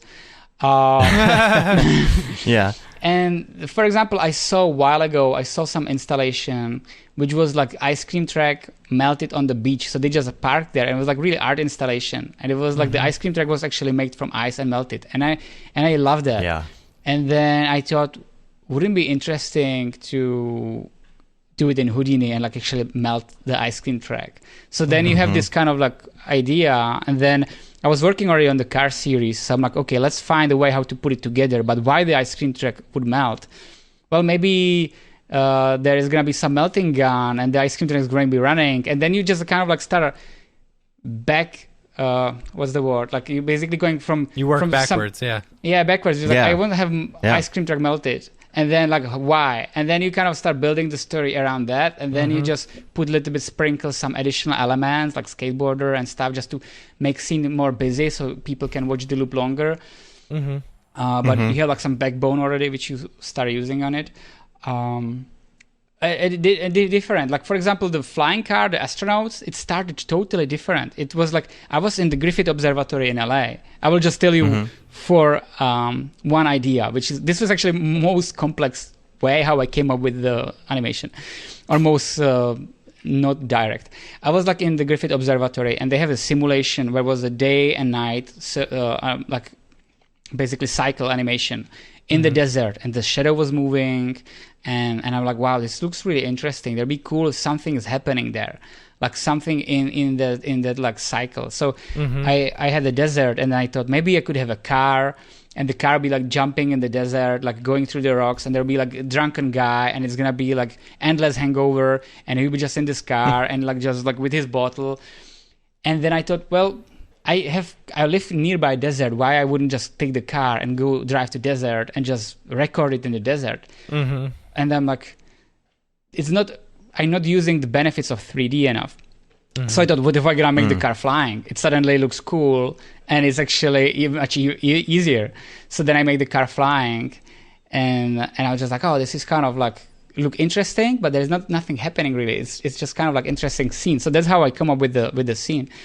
And then I was like thinking about different things, and then my friend was over, and we were just talking about fun stuff. And it'd be cool. There'd be like, we were talking about astronauts, and it'd be cool if there's some astronauts waving and flying in the background and just waving, because in that moment, Elon Musk sent the red car into space. So we thought there could be some astronauts interacting with it, and I'm like, well, why if actually wants the car? Because now when there's cars in the space, astronauts want to grab them, and they want to get the space car. So then I'd like, okay, let's put the astronaut who trying to get in the car. So it was like a lot of steps, it wasn't like straightforward. And then we came up with this idea. And then since then it was kind of more easier, because I already knew my my like kind of environment. I have astronauts and they are struggling and they're trying to figure out something, and then I kind of becoming faster or like more streamlined with the idea creating. But yeah, from there I just started animating this, and people loved it. It was actually one of my most popular animation, and I did a lot of animations before for Instagram, and it oftentimes I put so much energy, and then I posted it, and then I started losing followers. Like, people, fuck this shit. And really? Yeah, I was actually, I mean, that's maybe for people also to know. It's not straightforward at all. Like, I put a lot of effort and a lot of work in the projects, and it was not gaining anything. I was not getting following. I was not getting client offers. I was just putting time into that. And I thought I'm working on something cool, and it was nothing. But then astronauts, they changed the game. They started kind of going up. And it was because the connection, because the humor, because people get it, because people like can relate on it some way. And it's not just Mographers. That's the thing. Not just Mographers appreciate it. The general audience likes it so much, in fact, that somebody stole your astronaut. Is there any learning experiences from that? Is Chris Brown, right? Yeah, Chris Brown stole it. I mean, it's funny. It took me a lot of lessons to always like do something differently. So I need to lose 3 hard drives before I will do backup hard drive. And so they stole it, and I know what I have to do now. I have to register each pieces in advance and to get the basically copyright on it. And it's not even that expensive, but I'm still kind of lazy doing that process. So I'm still kind of Wait, you're talking about like registering copyright with like the copyright office? Yeah, because it's not enough. Right now, I couldn't go to court with him. Like, even though I made it and even though it's my animation, because it's not registered, I couldn't go to court. And I thought there was some sort of rule about proving that you made it is enough for copyright law. I thought that was a thing. Yeah, they are kind of telling me, unless you register it, it's going to be really hard for you. No lawyer will want to go to this court because it's not sure if they will win. And also, did he cause you actually financial, like you have to prove that he actually hurt you somehow? Because he's just on Instagram, there is no direct evidence that he made money on this promotion, even though he put his music there. So they told me I spoke with multiple people, and they told me, you might try to go there, you might lose a lot of money for court, but there is probably not much going to happen. So the only thing I was able to achieve was him deleted. And that's good, at least. And but then I thought, okay, it's kind of frustrating. It's kind of frustrating. I mean, NFTs at least now they are kind of becoming like registered. There is pure ownership, so it's kind of it's a different story. But in that way, and it's not super expensive. It's actually like, I don't know, it's like I think $50 or $100 to register a piece. But still, that can add up if you're doing if you do dailies and registering. Yeah, absolutely. Right. That's the thing is when this is kind of normalized and gas fees aren't $300 per. You'll be able to have that piece on the blockchain whether or not you sell it, and it will be nice to be able to prove to somebody, no, this is on the blockchain and this has been on the blockchain. This person, there's no way that it's theirs, right? Yeah. Because you have absolute proof. Hopefully. That it's yours. Hopefully. I know there was some already incidents when someone was like minting pieces which been already minted, and now who is going to be judging it? Who is now so they have to like bring it to some attention. And I don't know, there's some NFT police yet, so I don't know. Yeah. I mean, you could at least prove the date, right? Yeah. That's a hard date. You could say, well, I put it here first. But yeah, you can still demonstrate prior use, in other ways. But the thing about Instagram is they aren't going to care that Chris Brown stole yours. Instagram is... No. And they don't care because it got millions and millions and millions of views on his, which equals ad revenue, which equals they don't care. Right? Instagram... It's not... For the artist is not the number one in mind with that. I lost one account. They hacked my account, and I was for months trying to get a reply from the Instagram. They just like, I guess they have too many users, and they are really like business oriented for their gain. It's ads. Yeah, it's all ads. They don't care really. It's kind of sad. But I don't know.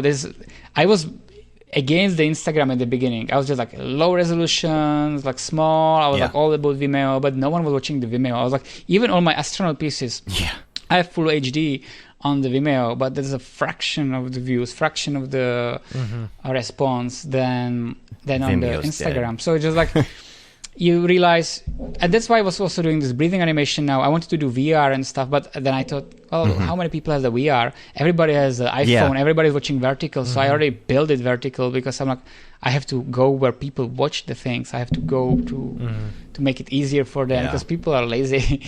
So once the AR stuff really hits in the mainstream, that's when it's gonna be like profitable, or not necessarily profitable is a bad word for it, but when it's going to be something that's worthwhile. I mean, it's still, if you enjoy it, it's worthwhile, but like for other people, for an audience, and to gain traction in somewhere in that. My friend, for example, and that's also one of the examples what I'm kind of looking up to.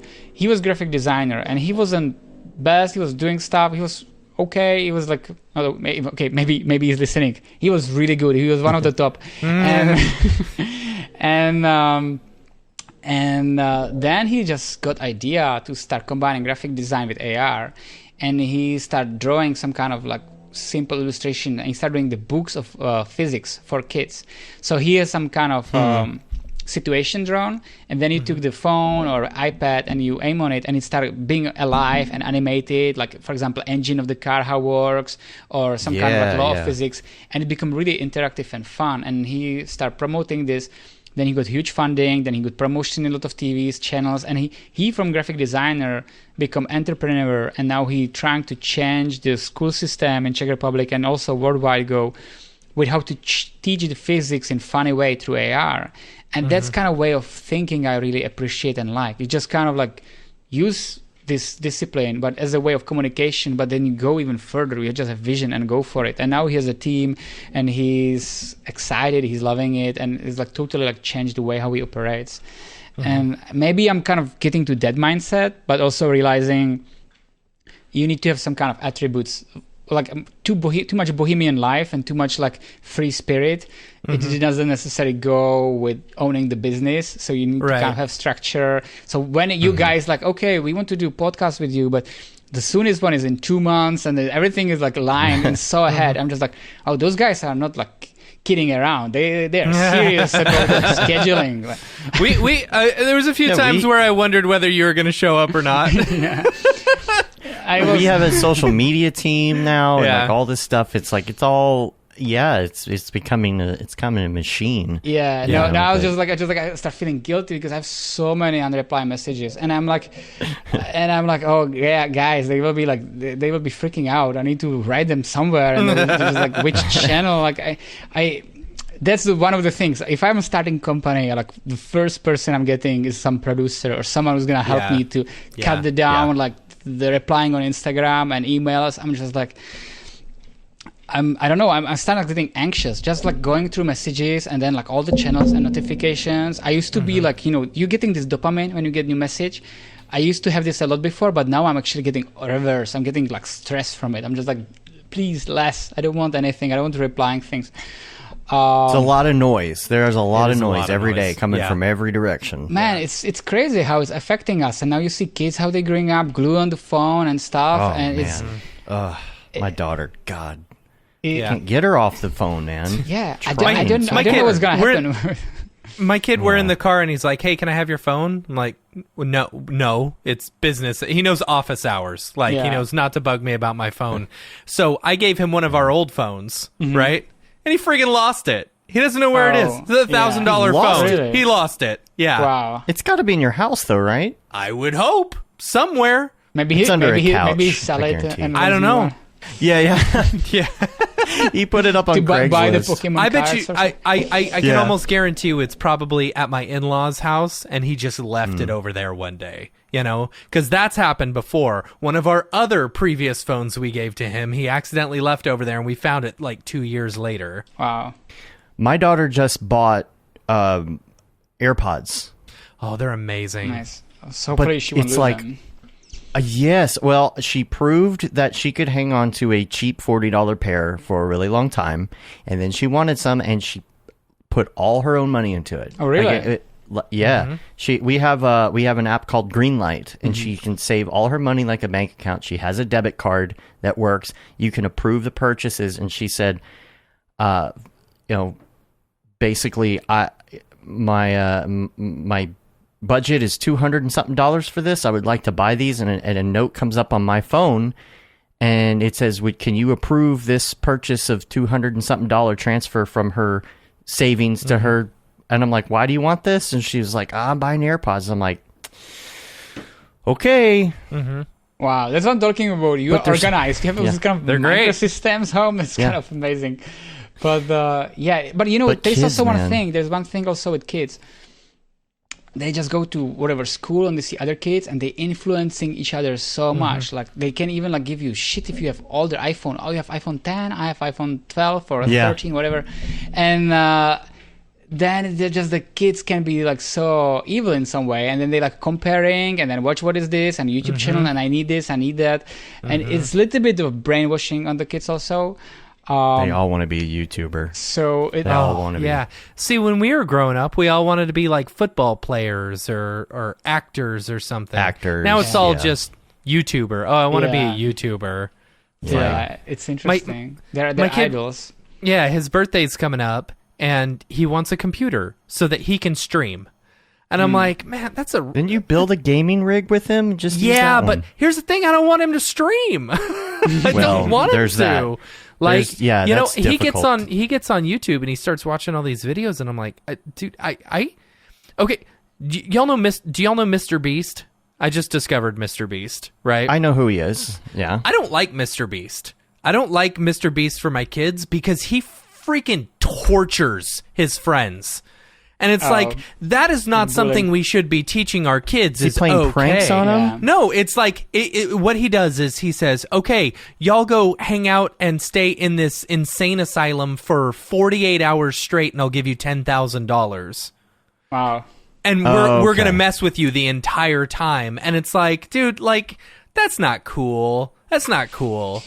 You know? Yeah, I totally feel you. I have a friend and he also has kids and they're watching some stupid shows and he's just like, I don't want you to watch this. And they like, but we love it. And then they're watching it secretly. And then they're like, Dad, we know you don't like it, but we just love it. And then you can't do anything. Then you just lose the control, but you just like can't affect them. And then like you do lose control. And they're just like, damn it, what are they gonna do? They're just like brainwashing themselves.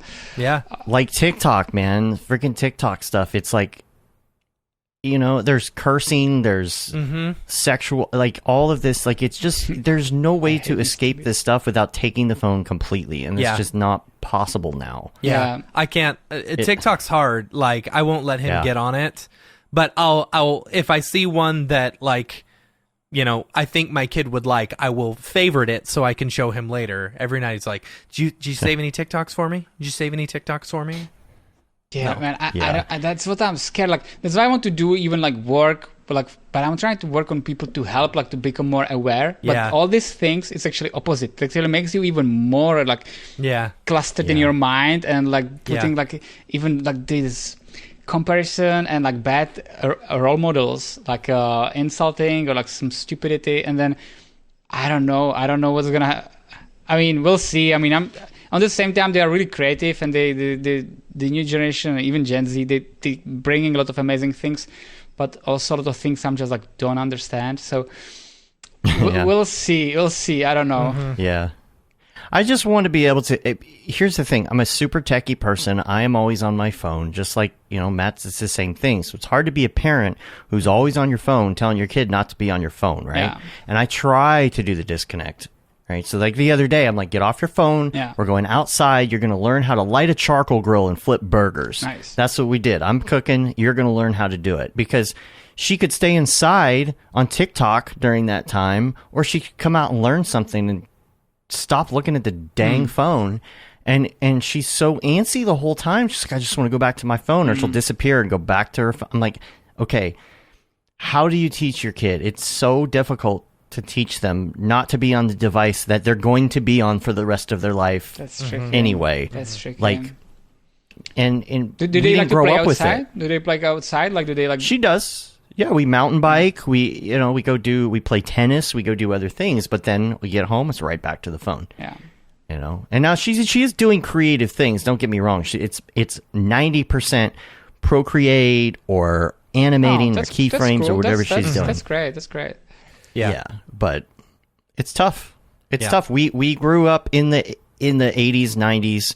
We didn't have those things. We weren't glued to a phone, so we know what it's like not to have the phone. Yeah. They don't know what it's like not to have the phone. They don't have that reference. Yeah. Yeah, it's weird. It's interesting. I mean, I'm wondering if we'll see what's gonna happen. There might be also eventually in the future like a lot of like anxiety from this. Like people are gonna be like crazy about all this, like on the phone comparing all this, and this influencer is doing better and this influencer better. So then maybe start people having meltdowns from it, and they start kind of rediscovering, oh, there is actually planet Earth around us, and we can go in the nature, and we can do other stuff. Or maybe there's gonna be more pills or some like magic stuff. I don't know what's gonna happen. Well, imagine this though. Like I actually really have a lot of hope for AR, because think about what Pokemon did to get kids outside and things, right? Yeah. Imagine if your entire world was gamified in that way. Let's say that you're skateboarding or skiing, right? Or you're snowboarding. And imagine you have AR glasses on and you go up a jump, right? And AR is able to tell you in that moment exactly where you're going to land. Or score the whole. I feel like that's going to kind of, in a way, disconnect people, even though it's technically not. But no, I like that. I like that way of thinking. And the Pokemon that you actually have to go around and go outside and do things. It's interesting the way how to combine those things together for sure. We'll see. We'll see exactly. We'll see. I don't know. Like it's about bringing new ways of creativity, but it's because a double-sided sword. It helps parents so much to keep kids calm. Like you just give them tablet or something, and they just in their zone. But then you don't know what's gonna happen with them. It's like the TV babysitting your kids. It's the same thing, Yeah, it is at least the iPad has something. They're learning something, or they could potentially be learning something or doing something creative. The TV is just a passive.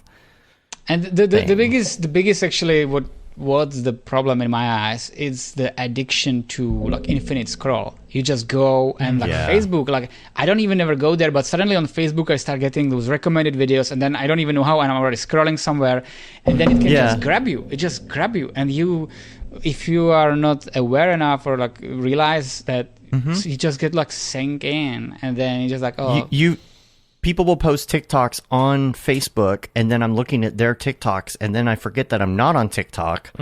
Because all the TikToks on Facebook come up, and you're just sucked in. You're like, I don't even know what happened. Why was I here in the first place? I was trying to go to Messenger, and I clicked on something because shiny penny. And that was one of the things why I actually did piece called No More Astro.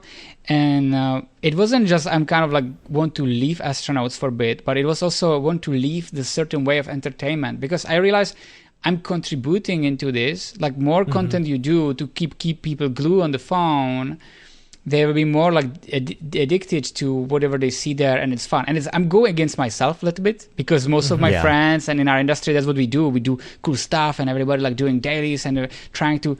But then more we trying to contribute to the people watching the phone and watching what's new. And I thought, what if I can try to do some pieces which makes you a little bit connected with yourself? Because people sometimes like really forget about that they have actually physical body, and then you can breathe, and you have a stress in your body, and you don't even know, and then you have diseases, and then you have problem with that and that, and it's actually all connected. And so maybe I'm trying to do some kind of like miracles work here, or like too naive, but I don't know. I'm just like to playing because it worked for me. It helped for me. I did have anxieties. I did have, I'm not sure if depressions, but I definitely had low points, and I was going to work. Again. Sorry, guys. Yeah. And I was working at the work, and I was just like feeling something in the chest like all day, and I was just like slouching, sitting wrong in the chair, and then finish my day, and I was just going home a little bit exhausted. So then you watch Netflix, eat some good food, and again, and then again, and I'm like, I kind of feel like shit. And it was kind of in loop and repeat. And then I started realizing, it's actually like, it's not such a mystery that when you are tight on the chest, it is kind of like the emotions or anxiety, and you can try to back reverse and go into it and release and all that stuff. So I start working holistically on myself, and I start feeling so much better. So I would like to give it back a little bit, people, to true help. And I know that people are not going to do a lot of extreme things I was doing. So I'm trying to find a way how to combine it with technology and how to keep it digestible and entertaining, but helpful.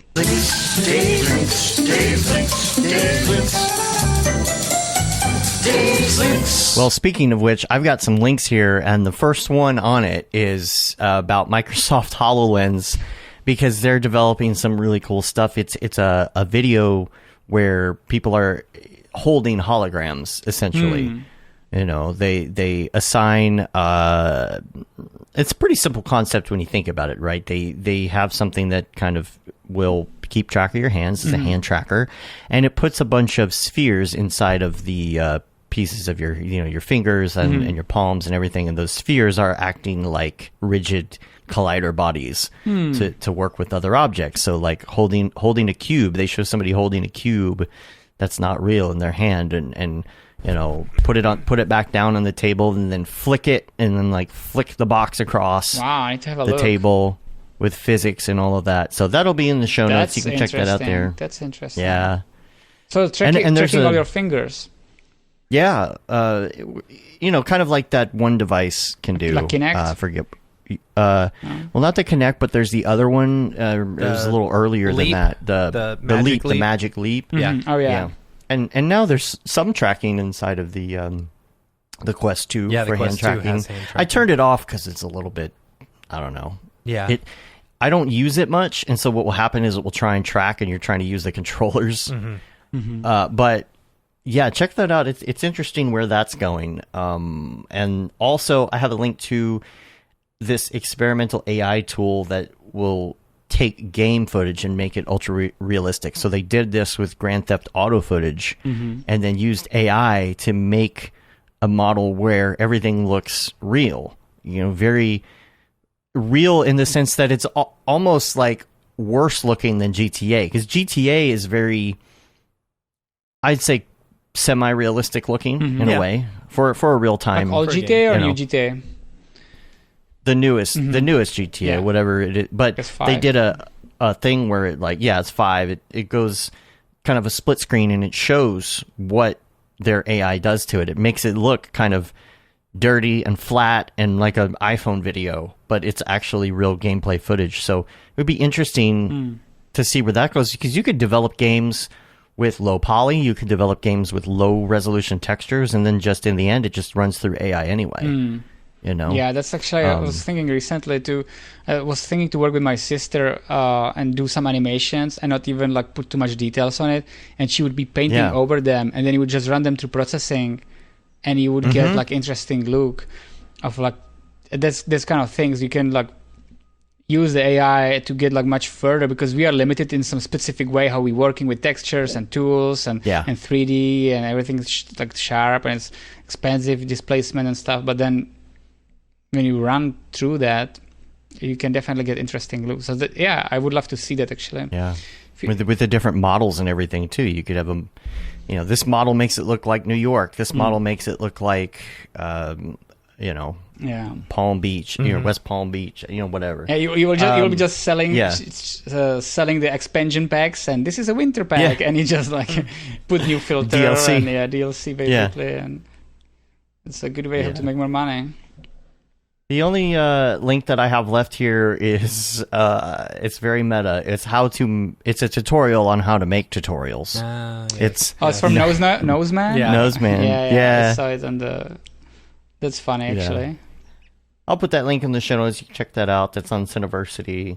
And so what we want to do now is a segment called Mograph Recommends, where we ask you your favorite things, because we feel like it's really good to find out like how these things kind of influence what you're doing, if at all. Yeah. But we're going to start out by asking you what your favorite movie is. And this could be any of these questions. This could be your all-time favorite, or this could just be a recent favorite, if you prefer.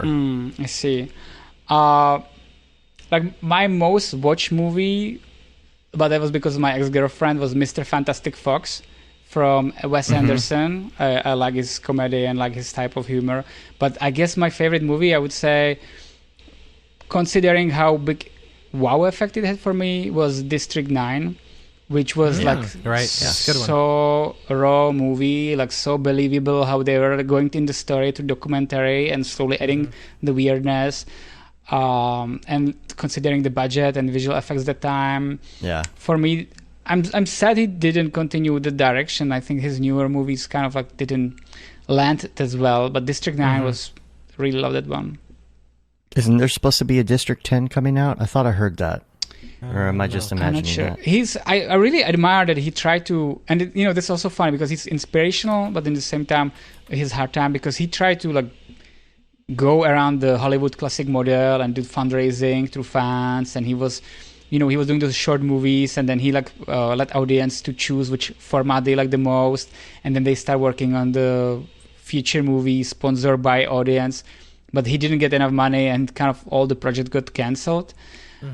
He was doing this kind of like Alien in the Jungle, the Predator. I don't know what was the name, but I don't know. I like him the way how he's doing movies, but there's an announcement here. It's from February 26th, and it says District 10 is underway. Yeah, that's 26. Cool. That's interesting. Yeah. Let's hope we'll go back to the root and we'll work that way because after he didn't have such a success with his following movies.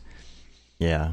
Now, what about TV shows along those lines? TV shows, I have one which I really enjoy, but it's gonna be. It really depends on your sense of humor. And I mean, me coming from Czech Republic, we have also similar to British humor, kind of dry. So this one is actually New Zealand humor, and it's called What We Do in Shadow. Oh, What We Do in the Shadows is so good. Oh, I've heard about that. Yeah, it's just so funny. I've only seen like one episode of the TV show, but the movie was excellent. Yeah. The movie was so good, and so I even finished the TV show. And I mean, the movie is the movie; it's better. But the TV show it's pretty much the same humor, and I really enjoyed that.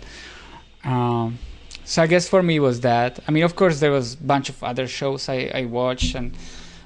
Even like I don't know, Rick and Morty or all kind, which I'm not sure what happened with the New Year's episodes. I kind of stopped watching after that. Good. Yeah, they're still holding. Yeah, they're holding.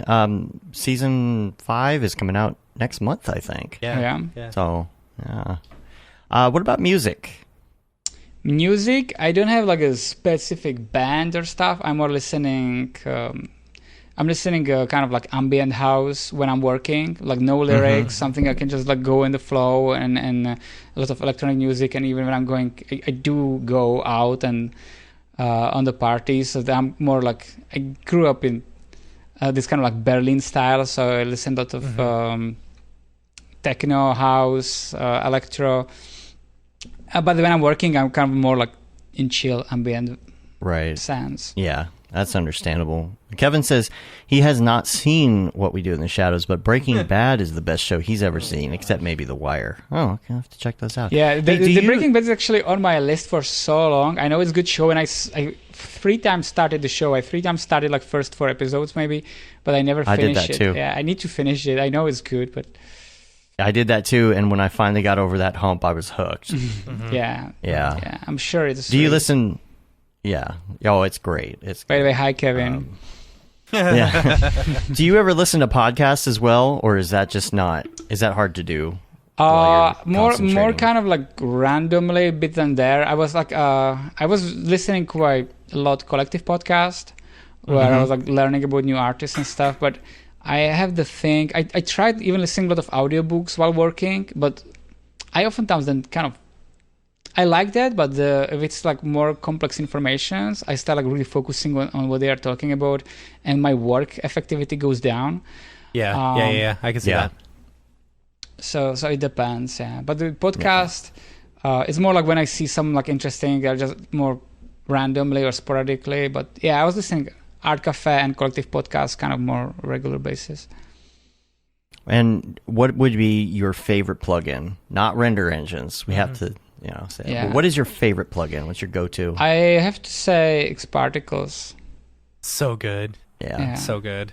Yeah, that was definitely, I did a lot of work with them on all kind of different projects, and it's, you can achieve a lot there without have to know Houdini and stuff, and you can do it kind of faster, and you can, they're constantly getting better, and also they are really progressive. There's a lot of plugin like Turbulence FD, which was amazing, but then they kind of like fell asleep and nothing's going on there. Yeah. Or I hope it does, but it's not visible. But Xparticles, they really like keep pushing, keep improving. So I admire that. Waiting for that GPU. Yeah, man. as soon as if they ever get to GPU stuff, it's like, that's going to be over. It's going to be, because I use Xparticles all the time for liquid sims and any sort of particle work, but fire and smoke, I always go back to TFT. Yeah, that's for sure. And then you got, Now, what is your muscle memory go-to app on your phone when you, like, what is your hand just always just naturally go to? It's a good question, but my most used app is for sure Instagram.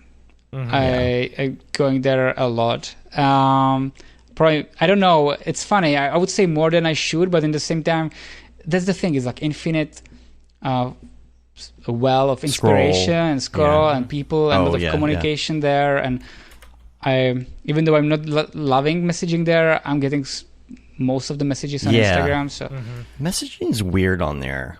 Yeah, I'm not a big fan messaging of it. systems, like you have the general and the primary, and then you have these requests, and sometimes you click on it and it doesn't, the notification doesn't go away. It's really weird. Yeah. Figure they need to video games, do you play them at all? I used to be a big gamer a lot. I used to actually organize LAN parties. We always came with the friends, and we had one room just tables, one room just beds, and then we were just playing all kind of games. And older we got, more we start combining with like real stuff like paintball, go-karts, bike ride, drinking a lot of beer and stuff, barbecue. And so then it was like evolving, and I was loving it. But then I started traveling and living in other countries, and I stopped, but I definitely miss it. It's something unique to be like all together and fun with friends. But to your question, I don't play much anymore. I was sadly, last game I played was like Overwatch, I guess. Then Red Dead Redemption a little bit, like good tiny bit. And game which not many people not many people knows, but that wasn't like my favorite game for a long time. Ark Survive Evolved.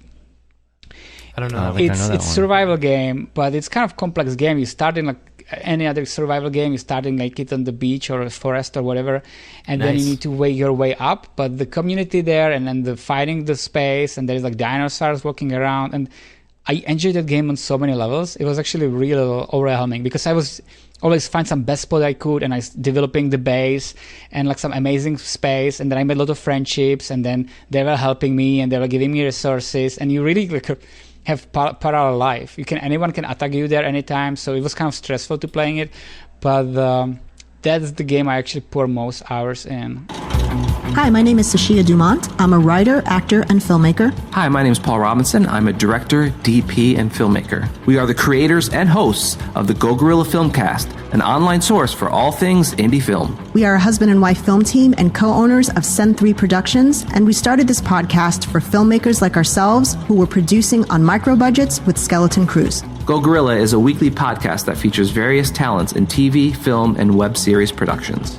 We've interviewed filmmaker powerhouses like Kestrin Pantera, Richard Raymond, Alex Ferrari, Cassandra Ebner, and Ryan Connolly. Amazing actors like Hannah Ward, Lou Taylor Pucci, Chris Wataski, and Eileen Gruba. Groundbreaking cinematographers like Jody Lee Lipes, and Jessica Lee Gagné, and many more. We also offer weekly reviews of our favorite films and shows, which vary from low-budget first-time filmmakers to A-listers and everyone in between. Go Gorilla is proud to announce that we have officially joined the Mograph Podcast Network. So if you love filmmaking as much as we do, tune in every Sunday for a new episode of the Go Gorilla Filmcast. Your source for all things indie film. Now available on the Mograph Podcast Network. This is a hard one. This is a tough one. Mitch Meyer's example of this. This is life hack. This is a favorite life hack. Mitch Myers turns the toaster on its side for some bomb-ass grilled cheese. Now, you can give us a practical one like that, or it could be like a life, productivity hack. It could be anything. What's one hack you could give everybody? Wow, that's hard to beat, a toaster on the side. Yeah. I've tried it. It's not bad.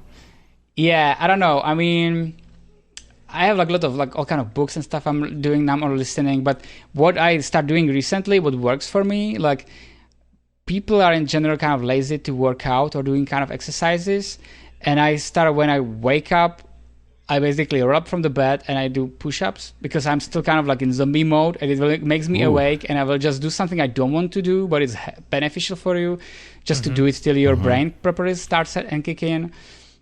So instead of waking up and opening my phone and start scrolling what happened, I just wake up and I just like do these things that you don't want to do, just kind of like quick workout, like whatever, sit-ups, push-ups, just to keep yourself kind of active in the shape. So that's, I would say, like what I'm doing. Not saying everyone wants to do this kind of things, but works for me. Cool. Yeah, that works. All right, so the last point of the day that we got to address here is the drop. Mm-hmm. So we're going to go into drop mode. Matt, are you good to go? Are you ready? Let's do it. Pumped? I got it. All right, here we go. We're going into the drop. Drop. Is this the fucking mic? This is exactly what I should be doing. What's up, and welcome to this week's episode of The Drop, your weekly source for all things NFT and crypto art, as well as upcoming drops by notable people in the Mograph industry. Man, I cannot talk today. I'm Matt Milstead, along with Dave Koss, and joining us today is our good friend, Mr. Jan Sladecko.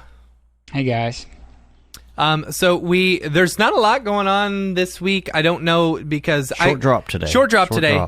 Because I need to get in contact with someone at Nifty because, the social media person, whoever does their drops the ball on it several Mondays, and then I have no information for it. But today, at least right now, for tonight, they did announce they've got on Nifty's drops today. They got a couple of good artists. First up is Brendan Dawes, pretty good Mograph artist. I believe they've done drops before with Nifty, but this one should be a pretty good one. Next up, we've got Antonio Tedesco. To disco. Yeah, I also don't know how to read. Disco. Yeah, I don't know. So sounds right to me. Yeah, sure. Sure. Ooh, that's pretty. Kind of fun stuff. Yeah, I like the colors. Really pretty. These are Balake palettes. Yeah, these are Blake palettes. Yeah, definitely. Yeah, this kind of like fashion look to it. Also, those kind of like big clothing and marvelous designer. Yeah. I like the animals. I think that's pretty cool. I think it's fun to do different colors on trees. I don't know why it's so much fun, but it is. Yeah. And then last up we've got wait, did I do the same name?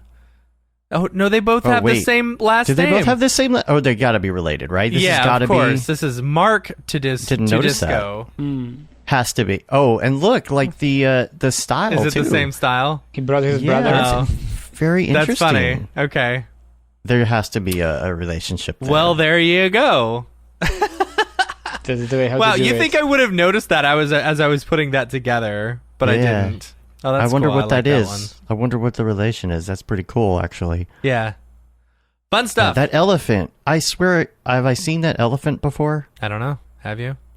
I like the giant That elephant looks like something that we had on our site a while back. I saw some stock Voronoi fracture in there. That was nice. Some Voronoi. Nice. And that's it. There's no Maker's Place or anything? No, you know what? Well, here's the thing. Like, I think we actually talked about this week's in the last drop, because I think I got my dates all wrong. So, I didn't know that. But right. yeah, there was really only like one Mograph artist who was dropping, and we talked about it last week. So, if you want to hear about Maker's Place, just go to Maker's Place or listen to last week's episode. That one was good. All right. Perfect. So we've got a few community drops. You want to start off with Kevin? Should we start off with Kevin? K. Rupp. Good old Kevin Rupp from Maxon. His NFT goes live on the Sevens grant. And a poor little Clippy. He looks so sad. He just needs to help you with your grammar. And it looks now like... this is live already, right? Funny. Yeah, I believe it is, yes. because that was from the 11th, which was, I don't even know. And he said Friday, so it should have been last Friday. Yeah, it should have been. I'm gonna look at it. Look at the gallery here. Because he's probably in retirement. I don't think the clip is anymore in the... No, he's not. Oh, poor guy. Yeah, I know. Yeah. We'll help you write an especially after email. Poor for- guy. I feel bad for him. Yeah. Auto spell check and Grammarly, they Right. just put him out of business. Right? Poor guy. But that's the thing. funny. Gen Z, they will not... Who is he? They're not going to understand. They probably don't remember him. Yeah, they I have no know. idea. See you writing a letter. Yeah. See you writing a letter. See you writing a letter. Next up, we've got Sarah Gibson. Sarah Gibson did a drop called A Glass of Nipsky on Nipsky? Foundation. I like this one. It's very pretty. Mm-hmm.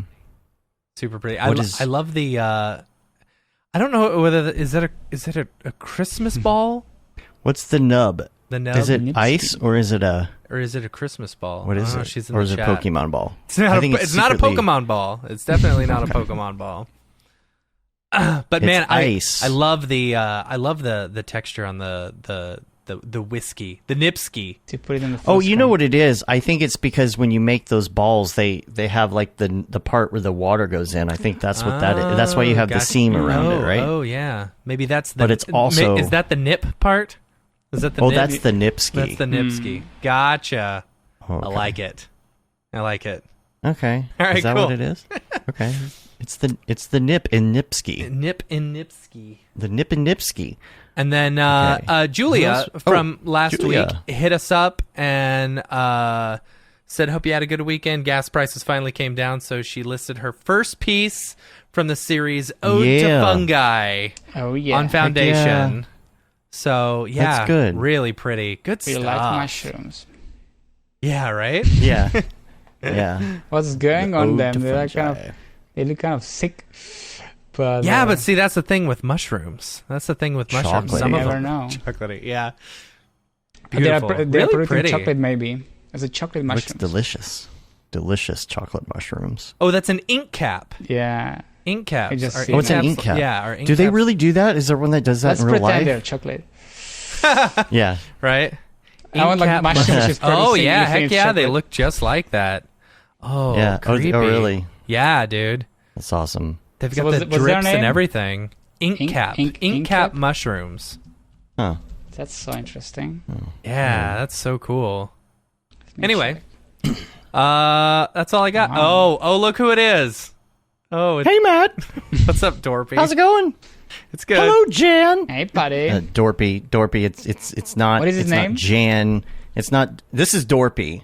Dorpy. This is Dorpy. Dorpy. But he pronounced your name Jan, and Ah. I'm trying to say like to tell him the Jan. difference. I think you're thinking it's like it's yawn. Yawn. Oh, I see. So it's like a silent J, like the guys from the movies. No. You're thinking of Jay and Silent Bob. Yeah, you can say like yawn, basically. That's similar. Or yawn. Yeah. Well, either way, Jay and Silent Bob are in one of my favorite movies, Dogma. Oh gosh, that was a long setup. Yeah.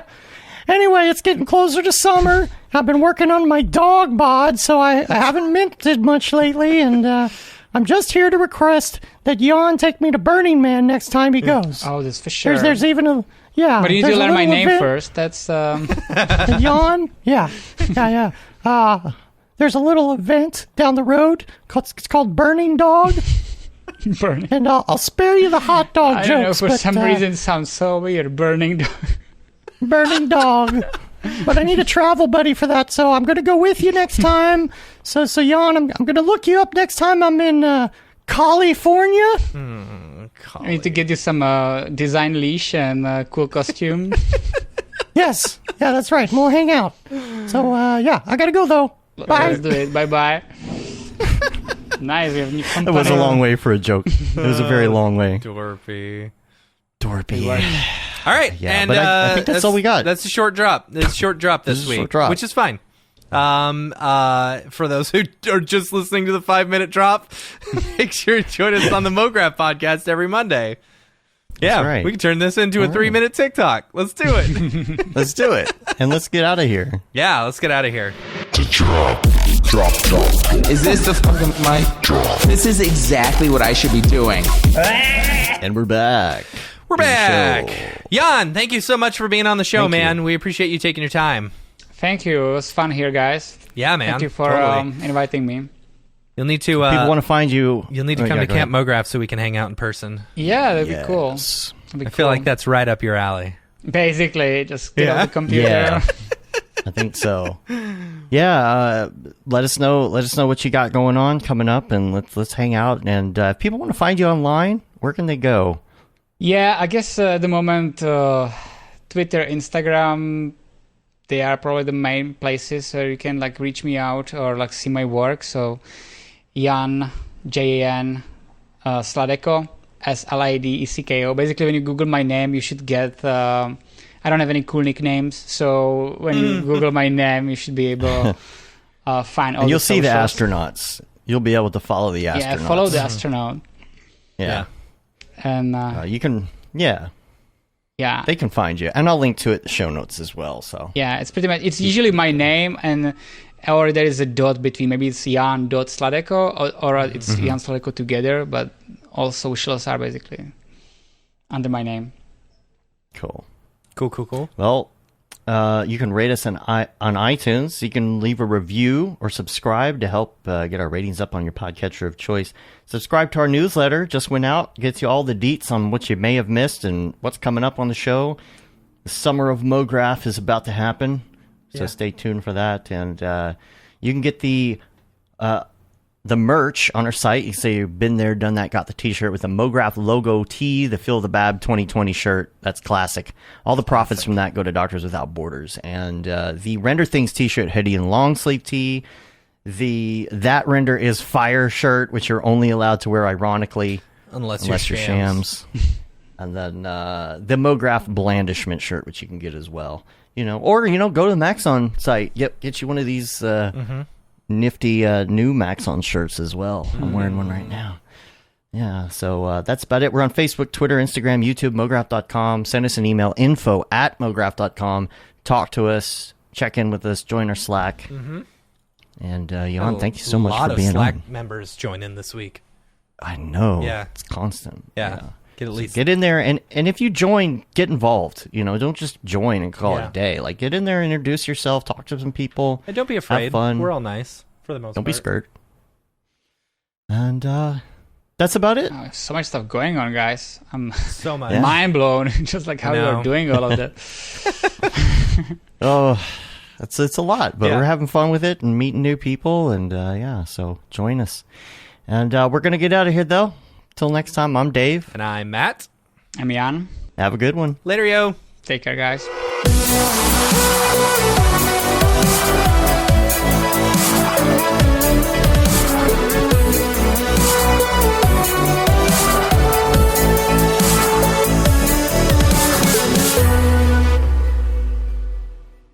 It's pretty good, I guess. Mograph.com, an online resource for motion graphic artists.